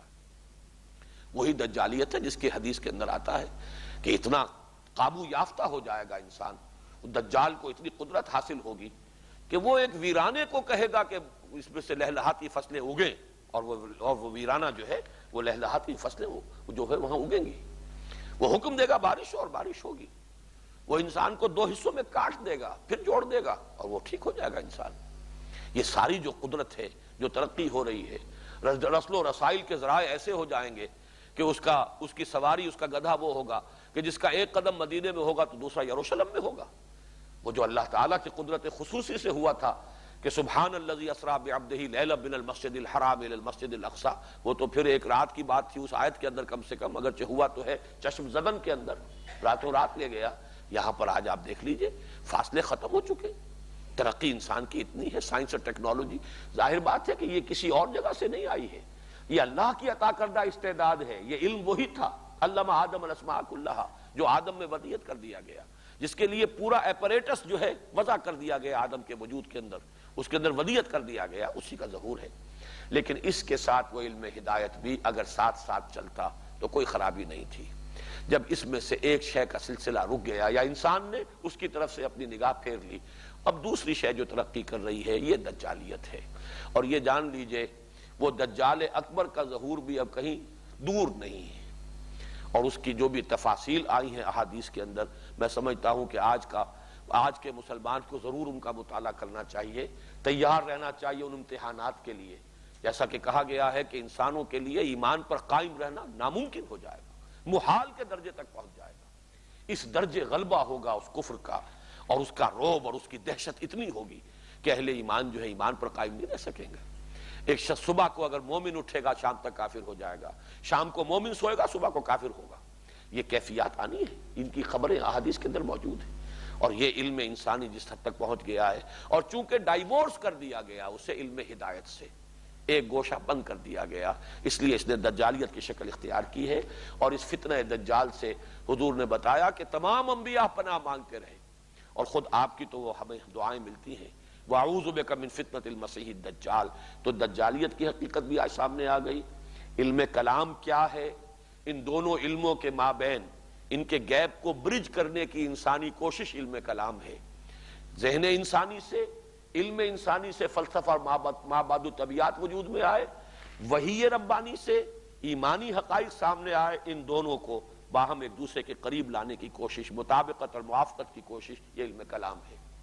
ادھر سے احکام آئے جن کے اجتماعی احکام جو ہیں اجتماعی زندگی سے متعلق، ان کا تعلق اور ربط ان سوشولوجی کے مختلف شعبوں کے ساتھ قائم کرنا، یہ گویا کہ علم کلام کا ایک دوسرا درجہ ہے، اس سے کمتر درجہ ہے اہمیت کے اعتبار سے، لیکن ویسے آج کی دنیا میں اس کی اہمیت شاید پہلے سے بھی زائد ہو گئی ہے، اس لیے کہ یہ مسائل جو ہے خاص طور پر اقتصادی مسائل، آج کا انسان اقتصادی حیوان بن چکا ہے، اور اگر اس کے مسائل کو حل نہ کیا گیا، کمیونزم جو ہے وہ بھی فیل ہو چکا، دم توڑ چکا تقریباً۔ لیکن یہ ہے کہ اب انسان کدھر جائے گا؟ جو لوگ کہہ رہے ہیں صحیح کہہ رہے ہیں کہ یہ سرمایہ داری بھی دم توڑ رہی ہے، لیکن جائے گا انسان کدھر؟ اب تو ظاہر بات ہے کہ نظام ایک ہی ہے، باقی جس نظام کے ہم دعوے دار ہیں اس کا دنیا میں کہیں وجود نہیں۔ اس کے لیے تو اب ضرورت یہی ہے کہ اس کا کوئی نمونہ قائم کر کے دنیا میں دکھا دیا جائے، تب تو نوع انسانی اس کی طرف لپکے گی۔ اور یہی وہ بات ہے جہاں سے میں نے شروع کیا تھا کہ ہمارے دینی تصورات میں جو تنزل اور انحطاط پیدا ہوا، وہ عمل میں سارا کا سارا زور عبادات پر، ساری گفتگو اس کے بارے میں، ساری نیکی جو ہے اس کا جو بھی ظہور ہوتا ہے انسان میں وہ عبادات کے اندر، ساری قوت اسی میں کھپ جاتی ہے۔ اصل وہ شے کہ وہ جو انسان کے اندر ایک تو علم کی اہمیت، علم میں ان دونوں شعبوں کی اہمیت، یہ نگاہوں سے اوجھل، پھر خاص طور پر عمل میں اجتماعی زندگی اور ایک عدل اجتماعی کا قیام، اس کی فرضیت کا تصور ہمارے ذہنوں سے نکل گیا ہے۔ اللہ تعالی ہمارے دینی تصورات کو اثر نو صحیح بنیادوں پر جامعیت کے ساتھ استوار کرے، اور جو اس کے عملی تقاضے ہیں انہیں پورا کرنے کی توفیق عطا فرمائے۔ اقول قولی ھذا واستغفر اللہ لی ولکم ولسائر المسلمین والمسلمات۔